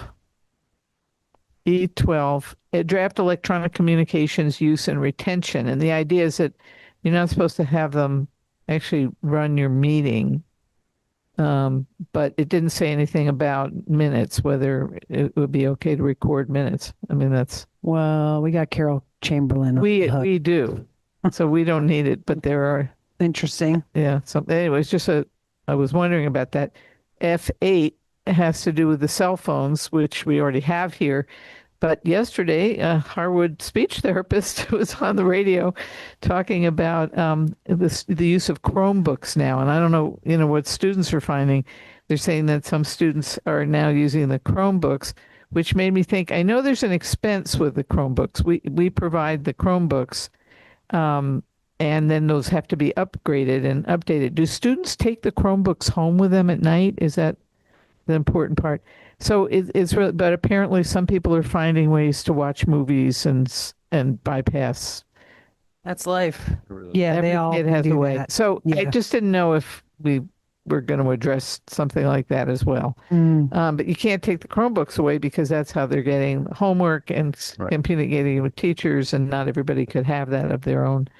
So anyway, I'm just going to chime in. Where there's a will, there's a way when it comes to students and technology. It's just like fraudsters. Yeah. Where there's a will, there's a way. As soon as you figure out a way to block one thing, they're going to figure out another way around it. Yeah.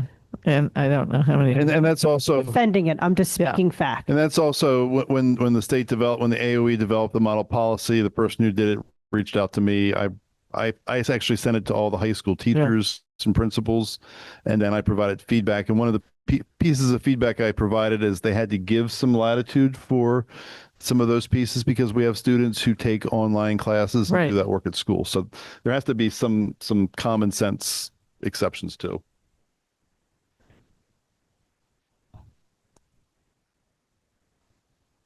Watching movies in class is already not allowed in a policy. It's not going to fix that. Yeah. Okay.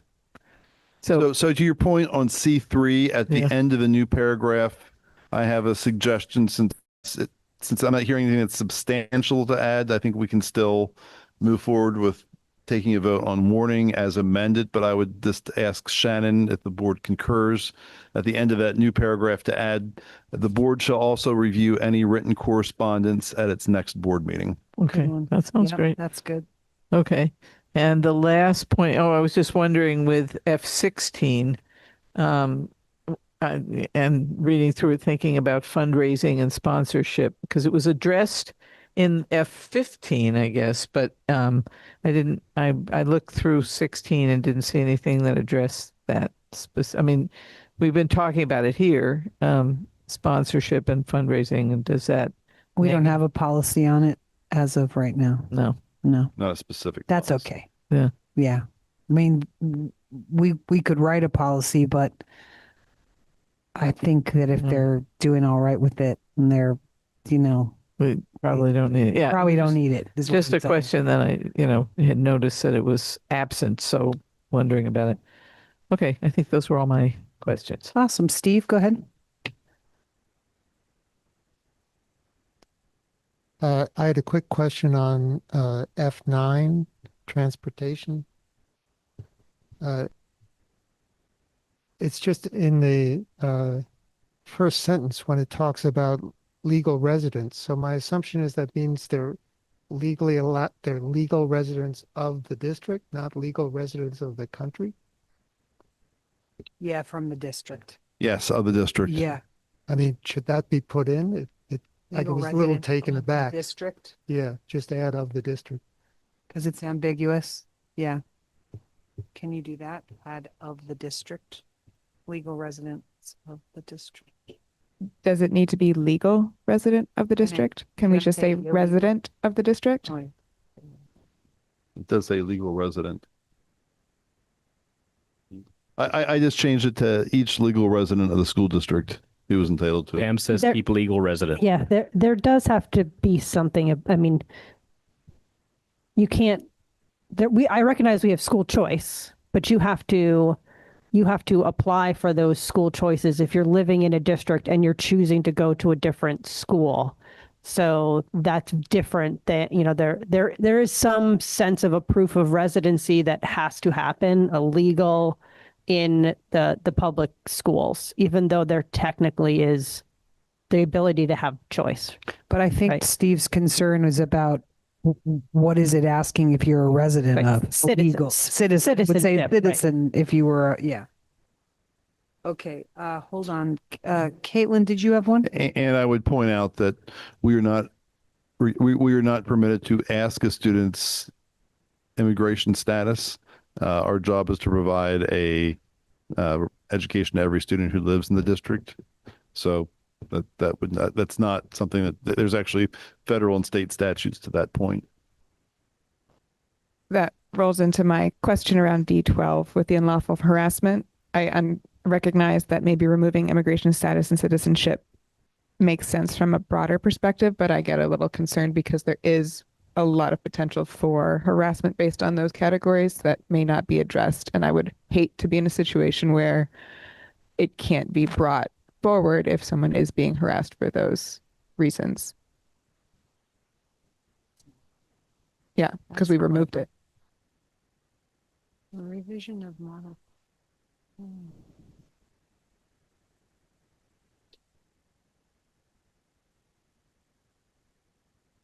There is something in there about like national origin, so you can't harass someone on the national origin, but given current discourse around citizenship and things happening in Vermont around that, I just feel like it would be helpful to have that in a policy.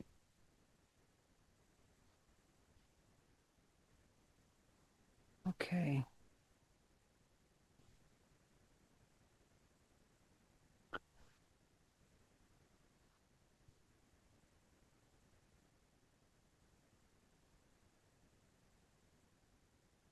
And that's from that's been modified by the VSBA. Yep.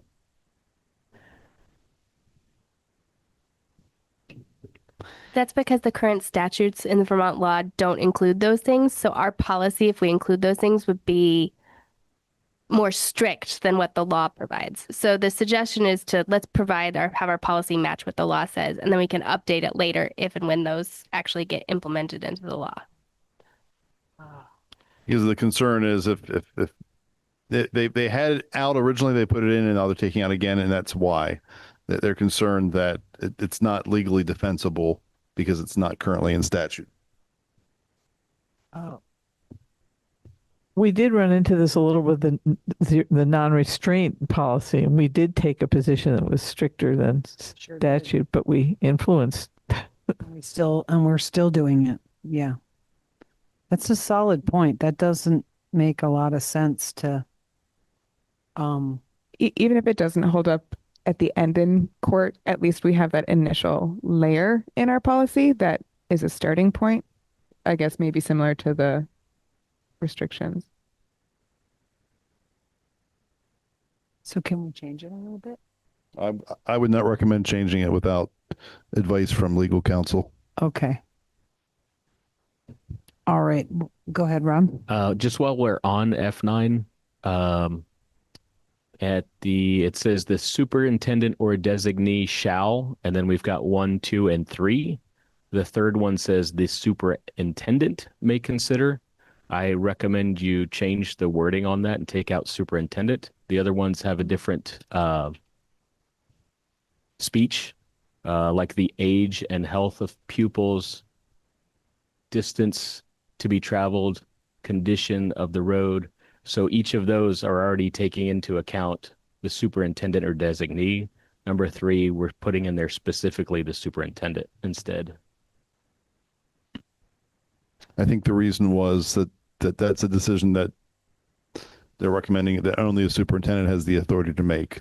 But so you would just be striking the words the superintendent may, so that it would read, if you read from the top, the superintendent or designee shall consider any other factors. Because is that what you're saying? Take out. Yeah, that's what I was saying. But if it's specifically for the superintendent, I'd say keep it. Yeah, I think because everything else is spelled out in statute, I believe their intent is that that's only a decision that the board's entrusting the superintendent with making, not delegating that to a principal or someone else.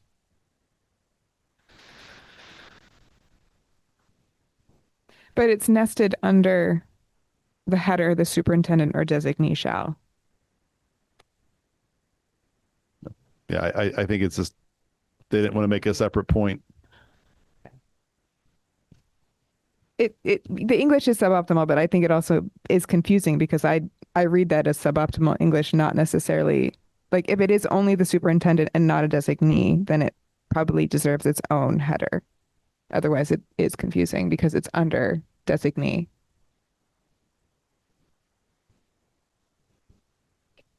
But I think to Rob's point and to both their points, like the header is like if you before the colon, it's the superintendent or designee shall, and then you kind of read that into every other sentence. The superintendent or designee shall file the policy in the principal's office, dot, dot, dot. The superintendent or designee shall establish bus routes and designate bus stops, dot, dot, dot, dot. And then it goes to the superintendent or designee shall, the superintendent may consider any other factors, where it should just read the superintendent or designee shall consider any other factors. Like, I think that's to Rob's point, is it just needs to clarify the English because otherwise you're just reading it twice into the sentence. We could just pull it out and put it, we could make 4 number 3 and then just put that as a separate sentence at the end. Yeah. Great.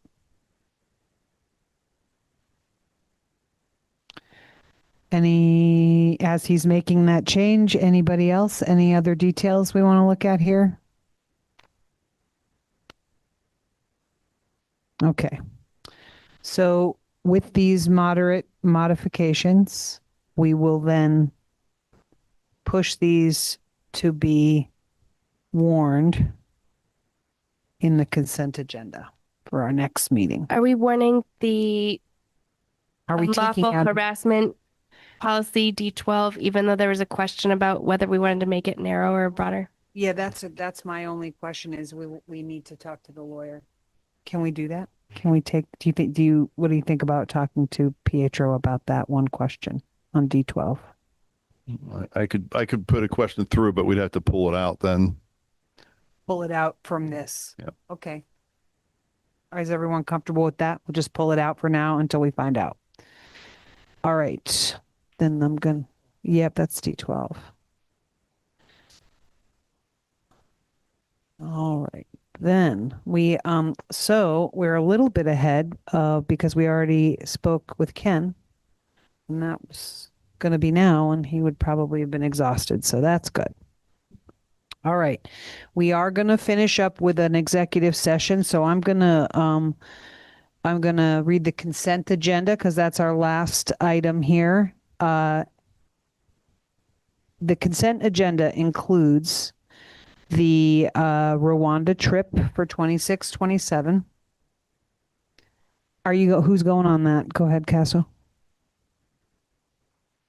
A motion, but I'm curious what the opinion of the board is on whether or not we want to amend the agenda now and take a vote on that resolution we heard about earlier, because I want to have this board's voice represented on the state level, and I think the urgency of this policy outweighs some of the needs for more information, and just because this isn't a binding resolution. No, it's just a showing support. I hear you on that. We can talk about that. Desperate to show my support. All right. So. I'm with you. I am too. So we can see where we get with that here. So right now the consent agenda includes the 26-27 Rwanda trip, the 26-27 France field trip, the minutes from 408, the warrant, which is in the amount of, someone have that number? I'm just about to find it. Sorry, I gotta the warrant. 1,726,748.45. That's the amount of the warrant. And then there is a flag request for the pride flag for the month of June to be flown on the flagpole. And then taking out D12, warning for second and final reading with D12 removed, the policies we just reviewed. And there's also a deletion at the bottom for one policy. So, and then we could add, sorry. I was going to make a motion to add it to the consent Okay, agenda. or we can make a separate motion after. So why don't we, I'd like a motion to pass the consent agenda that I just listed. Give me a motion from I make a motion Megan. to do that. And do we have a second? Second from Emily. All those in favor? Did you pull the warrant policies? Because that the warrant policies. I pulled just the D12 out. All right, got it. Everything but D12, and that's in there. So all those in favor of the consent agenda, say aye. Aye. Any abstentions or no votes? Okay. So now I'd like to hear a motion from Macon. So I'd like to make a motion to Right in the mic. motion to vote on supporting the resolution. I have some comments about why, and I also think that we shouldn't just support the resolution. We should send it to Ann Cummings, who's our senator. But I don't want to prolong the meeting. Okay. We got a first on the motion to support the resolution that we just discussed with Ken Fredette, and we have a first from Macon and a second from Rob. To support it right now, so we can throw our hat in the ring as Cashel has pressed us on the time, which I think is completely legitimate. So I'd like to see a show of hands so we know where we're at. All those in favor of passing the resolution, raise your hand, please. We can do discussion right now, but let's just do a count. 1, the kids. 2, 3, 4, 5, myself, Lang, and JB. I just wanted to know, does this have anything to do with the stipends for pre-K kids? Are they taking tax money? That's my question I wanted to ask earlier. I didn't get a chance to ask it.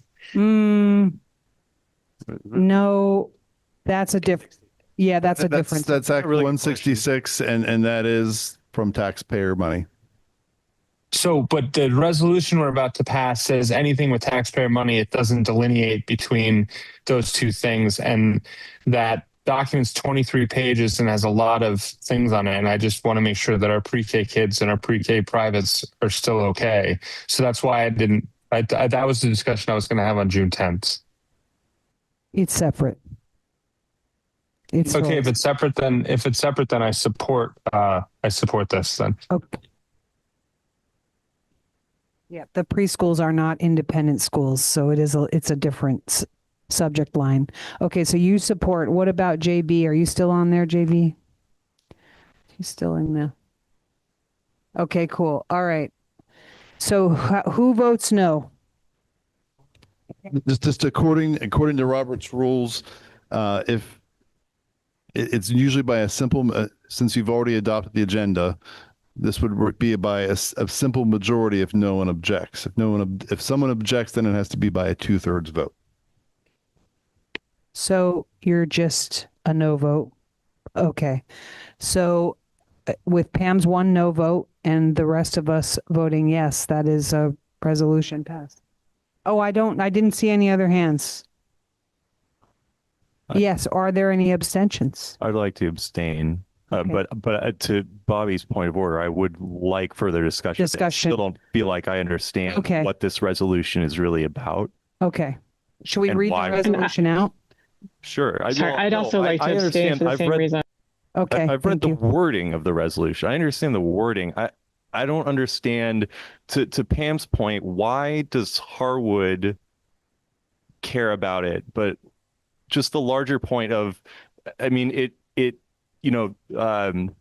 man who is here made the point of the private schools are making this argument that we're different and that doesn't pass the smell test, but it also, from the information I've gotten so far, it doesn't pass the smell test of why to make them follow these standards based on some of the things that we had about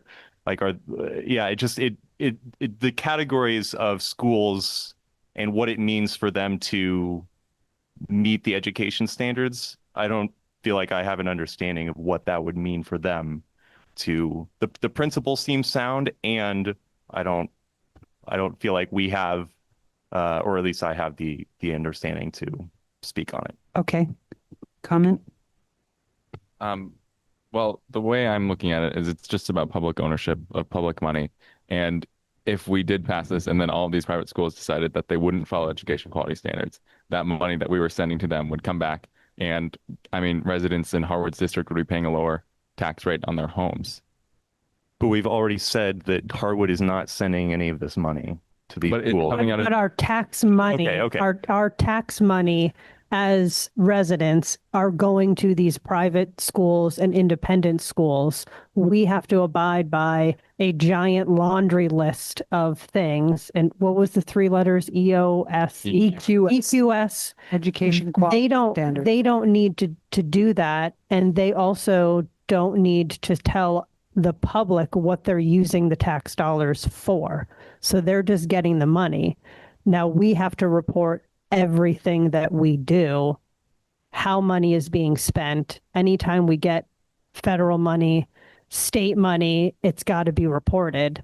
And so the idea is that if you want public money, you have to uphold yourself to a certain that could level. go to a president's bonus, per se, right? If they get an annual bonus, that state-funded tax dollars could go to pay somebody's salary. Right. So versus going to the kids. And maybe that's my concern about this is that I mean, I hear that, and maybe this has been a discussion that's been going on longer than probably has been going on for a long time. It just is it seems like a very direct attack on them, and it's not clear that that's in the purview of this board. How it's an attack when we're asking them to meet what we do when we're all in the same business. It's not really an attack. It's more of a, why can't you in some way? I mean, if you listen to Ken, it's very basic. It's public money for public school is what I think their overlying message is. Yeah. And to that point, what resonated most with what Ken was saying to me was, well, they can't. And that's why there's no public school there. So maybe instead of requiring them to meet these overburdened EQS expectations that we have, we should be lobbying for simplifying the EQS expectations. Because currently, I mean, I don't know where things stand now, but it certainly seems like the original four, like Burton, the academies, were run very similarly to public schools in areas where public schools were not in a position for whatever reason to successfully succeed. Like there weren't any other options. And so those kids had nowhere else to go. And so you gave the kids the money so that they could afford to go to a school that wasn't an hour's drive away from where they were. And so to punish them with these overburdened rules, I just think I agree in principle, we should absolutely have the same rules for every school that is receiving public funds. I think maybe the tact isn't to say you need to follow these rules that are really, really strict. The tact is to say, why can't these schools run like public schools in these smaller areas? What is it about it that is stopping them from being able to do this? So it's giving them the benefit of the doubt to the point that maybe it's not that someone is getting a giant bonus. It's that they're a little bit less, have to do a little bit less reporting that saves them administrative money, and then they can run. If they didn't take any public money, they probably could still operate, right? I mean, well, we don't know that. We don't. Macon, then Pam. So I actually sent you all an email after the first discussion on this. I'm going to read from it just to save time. But I would say, sort of in response to the previous comment, one of the challenges is understanding the private education model is hard. They don't share a lot about it because they don't have to. But the larger thing is, so last year, before I joined the board, I drove to Montpelier to look at the conference hearing between the House and the Senate on then 73 or whatever it was getting turned in. I was just curious, learning about my state, how it worked. There were 3 senators negotiating this legislation with House members. One was Ann Cummings, who is our head of finance and now has the ball on this, right? 2 was Seth Bongart, who's the chair of Senate Education, who spent 19 years on the Burton board. He's a board member of one of the biggest private schools. Not making a value judgment there. And then the other guy, the minority leader, teaches at St. J's Academy. The 2 of the 3 senior negotiators advocating for our public school system have direct connections with independent schools. And let's look at the math. Like, the ratio doesn't add up. Why is that? Why is it that like private schools have outsized power? And I asked that question as the child of a segregation academy from Alabama. So we can use private schools in all different ways. We can also use private schools to solve real problems. So I really want to include that. And I think the comment made about how we can include them in this is really important. I'm getting away from my comment. Sorry. All right. When I went there, I was shocked. I was shocked that these three people were claiming to be reforming public schools and 2/3 of them drew paychecks from private schools. What are we doing? So that's why it matters right now. Asking that publicly funded schools meet public standards should not be controversial. It's the bare minimum. And the fact that Vermont does not already require evidence that this reform process is not serious. Serious reform process would address cost drivers, and it does none of that. What it does is poke at these battles. But I do want to make it clear to your point, Carl, because I think you make some really good points about, so why us? Like, it's true that like you can have an argument and be right about it, but like, do we need to be making it? Should we be talking about cell phone policies and how to make sure kids can write a plan about their future? Like, that's why I joined the board. Okay. But I also want my kids to be able to go to school. And the reality is they're going to close down the public schools and the private schools are going to still be there. And then there'll be some more and then they'll pick it up. There's a reason that we have the lady from Florida riding herd on this, right? So there's a larger political agenda that isn't for the school board to debate, but who is, if not us, who? That's the problem. So I get it. All right. So, but let me just say this on getting back to this like EQD thing, it's important. And there are different elements of that we can break through, but here's the reality. They don't need to participate in the VHI health regime, right? They don't need to share how they balance the budget. Their Lisa doesn't need to take our phone calls, right?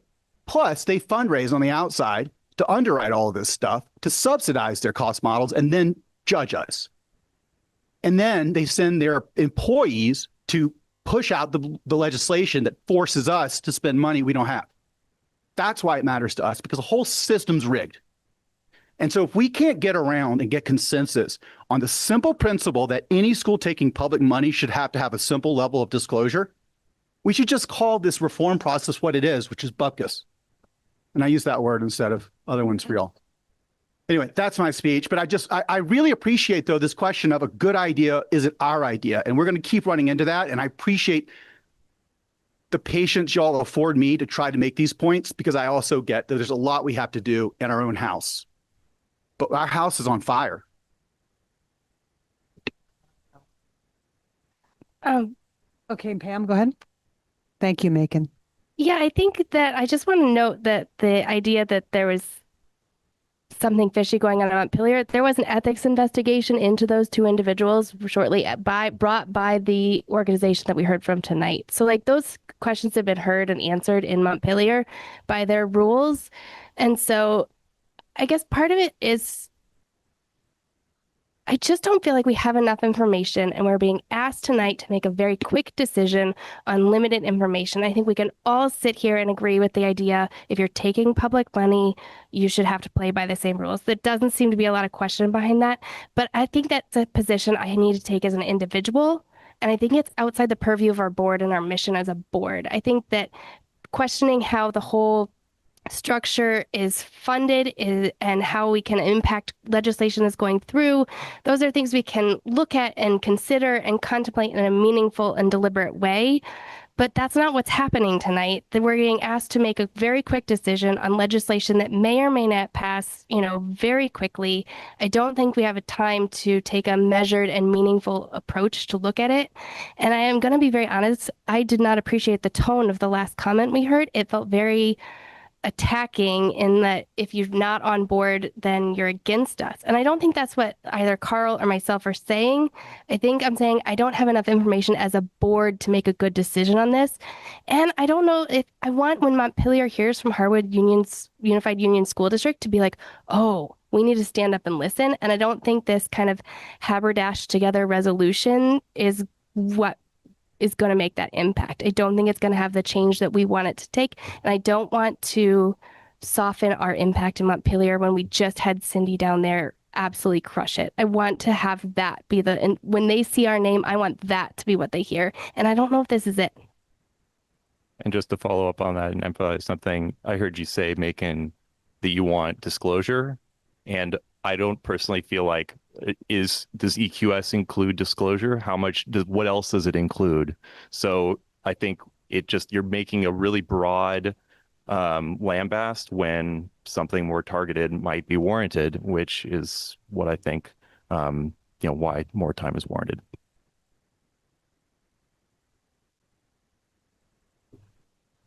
Any other comments on that? Bobby? Yesterday, again, I heard on the radio a story about the Vermont Principals Association faced a lawsuit based on a private religious school not wanting to play them because there was a transgender student on that team. And I'm frankly, I listened to it late at night after another board meeting, and what that calls on for me, I mean, the other thing, I guess, that I heard this group talking about beginning to fight this since Act 60, and I don't, it was the idea of we always had these four public-private schools, and they served a purpose, just like you said, that these were school districts that didn't have schools. So it's not something new that he's just saying get back to that place that we were before. But I think people are, we've discussed this enough, and I don't want to just, be redundant. Yeah, I just think maybe call the vote, and if people want to abstain or don't feel they have enough information, that's what that's for. Yep. And then we go from there. I agree. Also, the four original academies are now just a drop in the bucket of the number of private schools in Vermont. I mean, that's a solid point. There's lots. So, all right, I agree with that. And thank you for your comments, and Carl as well. This is the discussion we want to have. So we're going to recall the question. We'll do it again. I'm going to read it out. This is the resolution, and it is non-binding. And while I agree I hear you on we want Harwood's voice to be potent and strong in Montpelier. I think that group has that same feeling and that same want to make an impression, to have legislators be listening and thinking about what we're saying as the public. Bobby called question resolution, but it's to add the resolution. Yes. Okay. So that's the call. The question is to add the resolution to our agenda as announced by making. Right. So, yep. To clarify, we're just voting to put the resolution on the agenda to be voted on, and then we vote on the resolution. So she's made that motion. Do I have a second on Bobby's motion? Second from Emily. Okay. All those in favor of adding it to vote on it, say aye. Aye. Now for right now, we could push for 2 weeks, but if we do that, it's less impactful. Right. Because of the time frame. So that is another, so we'll go for it right now. We're going to do it again. Okay. Go ahead, Emily. I think for this one, given the content, some of the feelings, I think what we need to do is go around the table and take all of our votes. Agreed. So that there's not confusion. So do you have a tally sheet handy? Cindy, I had some confusion. We'll talk after the meeting. Okay, cool. I was all ready to nerd out here. All right. Ashley, can I ask a procedural question? So how, out of the question, is it for the board just to convene in over Zoom in a few days, distribute the EQS, the summary of what that is? No, right now we're going to take a vote and decide as a board to support this resolution, this non-binding resolution. Correct. We just did that. Oh, sorry. Yes. Okay, that's what we're doing right now. We're going to take that vote first to put it on the agenda. Okay, I'm going to go around and say yay or nay. Carl. Okay. Yes. Oh, sorry. Oh, so Right. So we should hear from the kids then. I will. Cashel. Charlotte. Yeah. Emma. Yes. Grady. Bobby. JB. No. Okay. Cindy. Macon. Yes. Rob. Yes. Caitlin. Jillian. Hold on, slow down. She missed, sorry, Miss Rob. Jill might have gone. Okay, so we'll pass over Jill because she did have to get off for her child. Caitlin was a yes. Caitlin, were you a yes or a no? No. Okay. And then Emily was Yes. Pam. No. Lang. No. Carl. No. Theo. Yeah. Steve. No. Where does that leave us? Two-thirds majority, okay. Would you help with it? Make sure that Bill's. Jill's voided. Yep. And that means 48. My percentage is there, but I am not voting unless I should vote because it's close. We're not going to win by.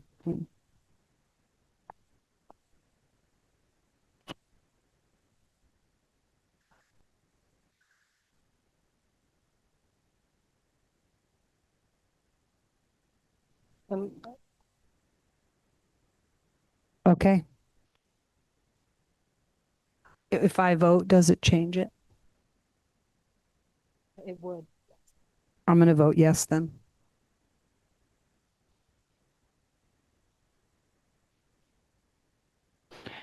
Board chair can only vote occasionally and in tie breaks and stuff like that. So it is okay for me to vote. I don't do it very often.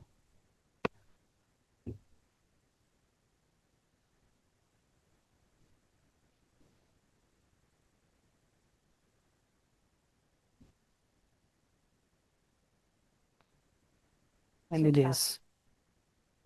Okay, that is an interesting turn of events. Now we are here with it on the agenda for this meeting, right? I'm just check. Okay.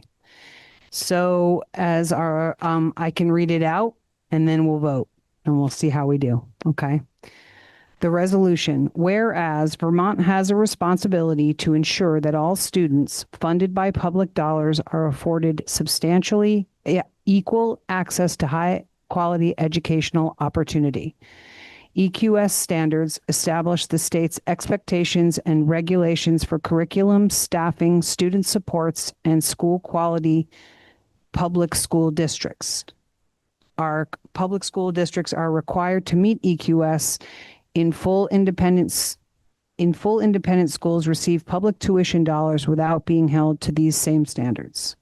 This creates inconsistency in expectations for school support for the same source of public funding and a lack of transparency and accountability for every Vermont student.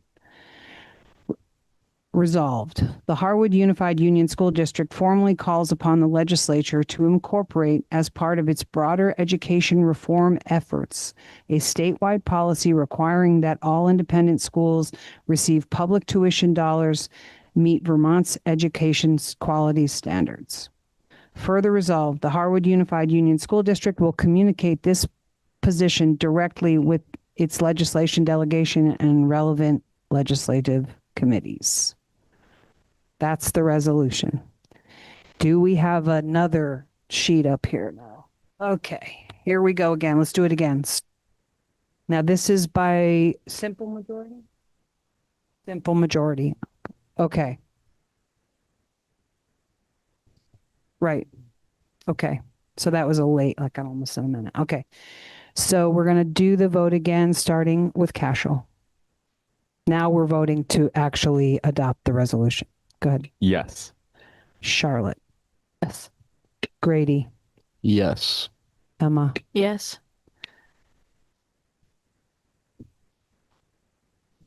Bobby. JB. I just don't know.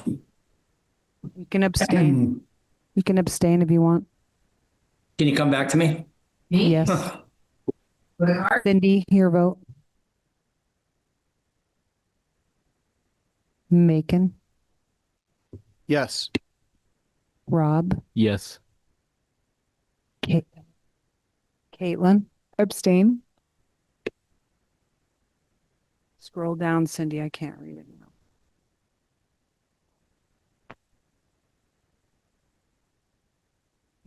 Don't get rid of her. We just got her. I think Jill is not with us now, so I'll just call her name just in case. Jill. Emily. Jill's. Yep, she is.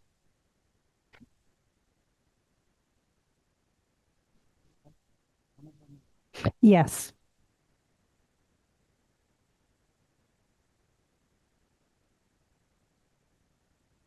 Uh-oh. Good one. Yeah. Pam. No. Lang. No. Carl. No. Theo. Yes. Steve. Yes. JB. I'm going to abstain. JB abstains. Cindy. There is also missing punctuation in the resolution. I see that. Yeah, there's definitely some missing. I just think this is too hurried.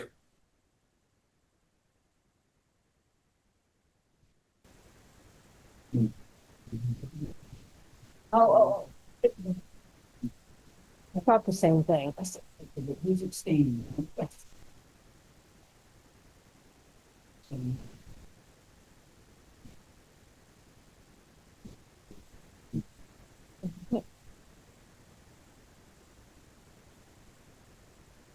I'm confused. What is the major? What's that?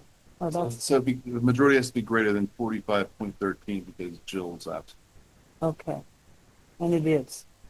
That chart's not counting my vote. It says 0 for me and Carl on the nose. Yeah, I'm confused about it. The way it's. It only says 975 for Pam, but it needs to say 5 for me and 5 for Carl, making it more.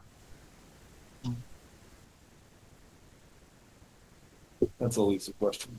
I hate to do this, but can we look back at like the calculations for adding it to the agenda to begin with? Because I was a little, it looked like at least a third said no on that one. Oh, she's on there. Hold on. Oh, geez, it's 9.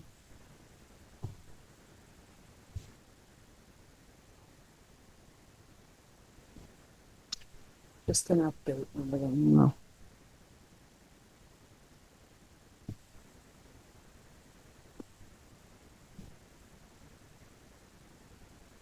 Did you Just make sure that the yes column is the one. That's what shows up for majority, 2/3.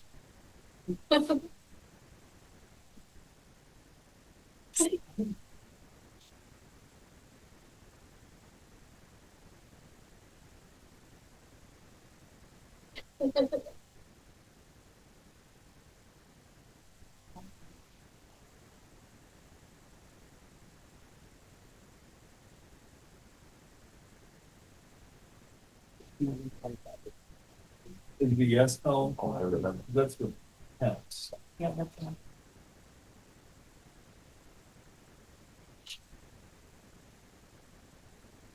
We have a formula error. Fortunately. Sorry for the delay.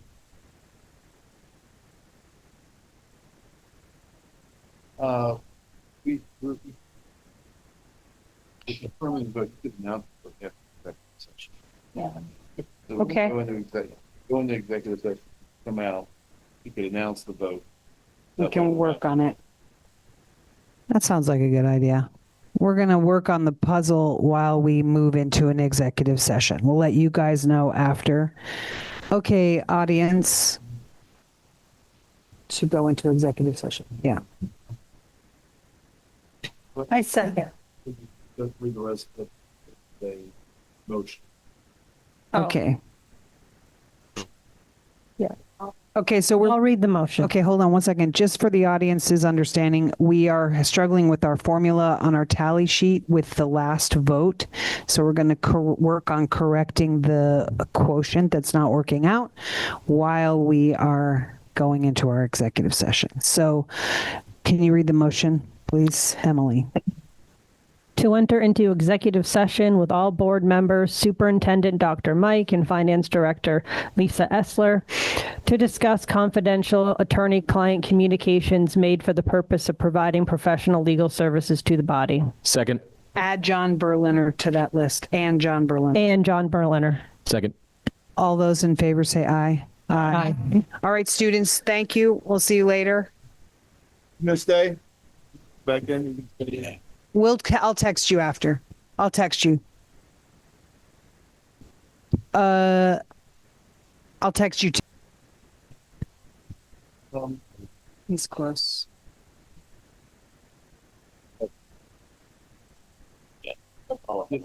Getting the right screen up here.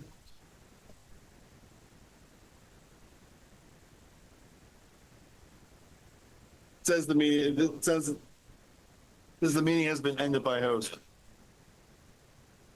Yeah, they have to put up on the screen. They have a spreadsheet to show. Sorry about I can that. see it.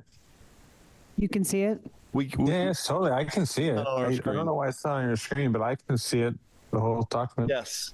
They want to be able to see it. They want to be able to verify the vote. Well, they can see it online. See it on. The board members can't. Oh, good. Yeah.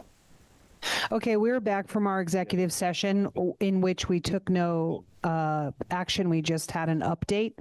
And now we are back in our regular session and we're going to hear the outcome of our vote. That's Curtis doing it. Yes, that's it. Yep.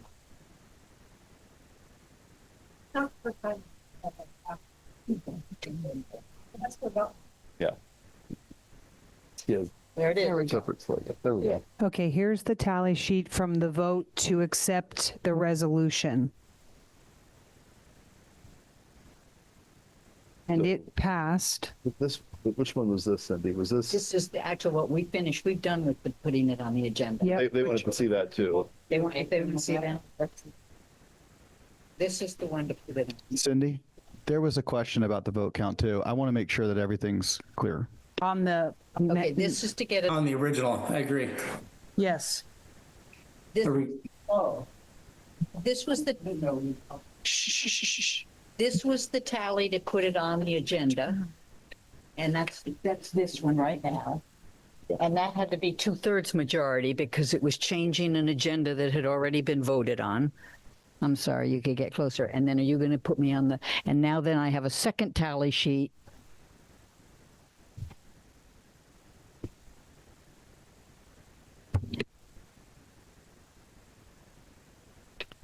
Yeah, so this is where it gets confused because of the weighted voting and not everyone's here. So if you look in the yes column, and Lisa's making sure that the abstention column is correct. If you look in the middle column, so the way it works is voting of the weighted votes. You got it. Of the weighted votes, 90.25 were present. So of the yeses, of that percentage present, the vote was 51%. And for the majority, this is based on that. It has to be greater than 45%. So the 2/3 was 51%. It had to be greater than 45% of the.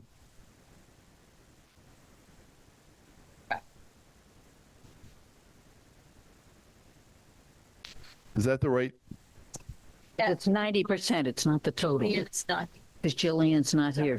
But what they're saying now, I'm looking at it, Lisa. So 45.13% is 50% of 90.26. It's not 2/3. Is there a column we can't see? See, that's the.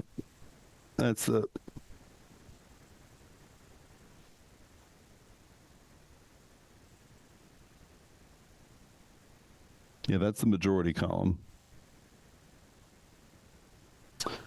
So where's the 2/3?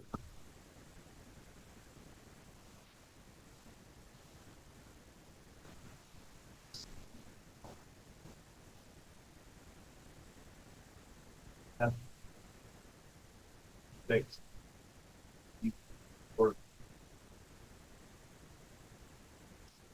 Two-thirds of 90%. No. No, it's two-thirds. Two-thirds would be the next. Oh, okay. Okay, excuse me. Yeah, it looks like you're missing it. 2/3 would be 59.56, right? You just take 90.25 and times it by 0.66. Yeah, I don't think we reached 2/3. Yeah. You didn't get to 2/3. I don't think it's 2/3.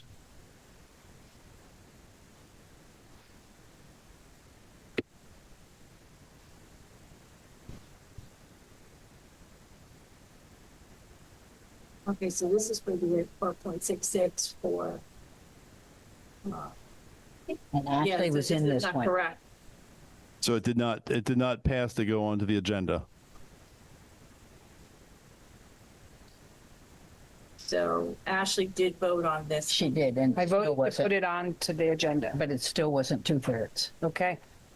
Yes. Would you correct the sheets? That's It did not. It did. We did. Yeah. It did not go onto the agenda. The result of our vote earlier was that it did not pass because we did not pass to get it onto the agenda with the 2/3 vote. So we did not officially take a vote on it. And now I am looking for that last final motion. Can I ask? Oh, go ahead. Be put on the next agenda? Yes. Yeah. Yeah. Yep. We're going to talk about it more and put it back on the next agenda. Great idea. I'm going to add that. Can I have a motion to adjourn, please? Motion to adjourn. All right.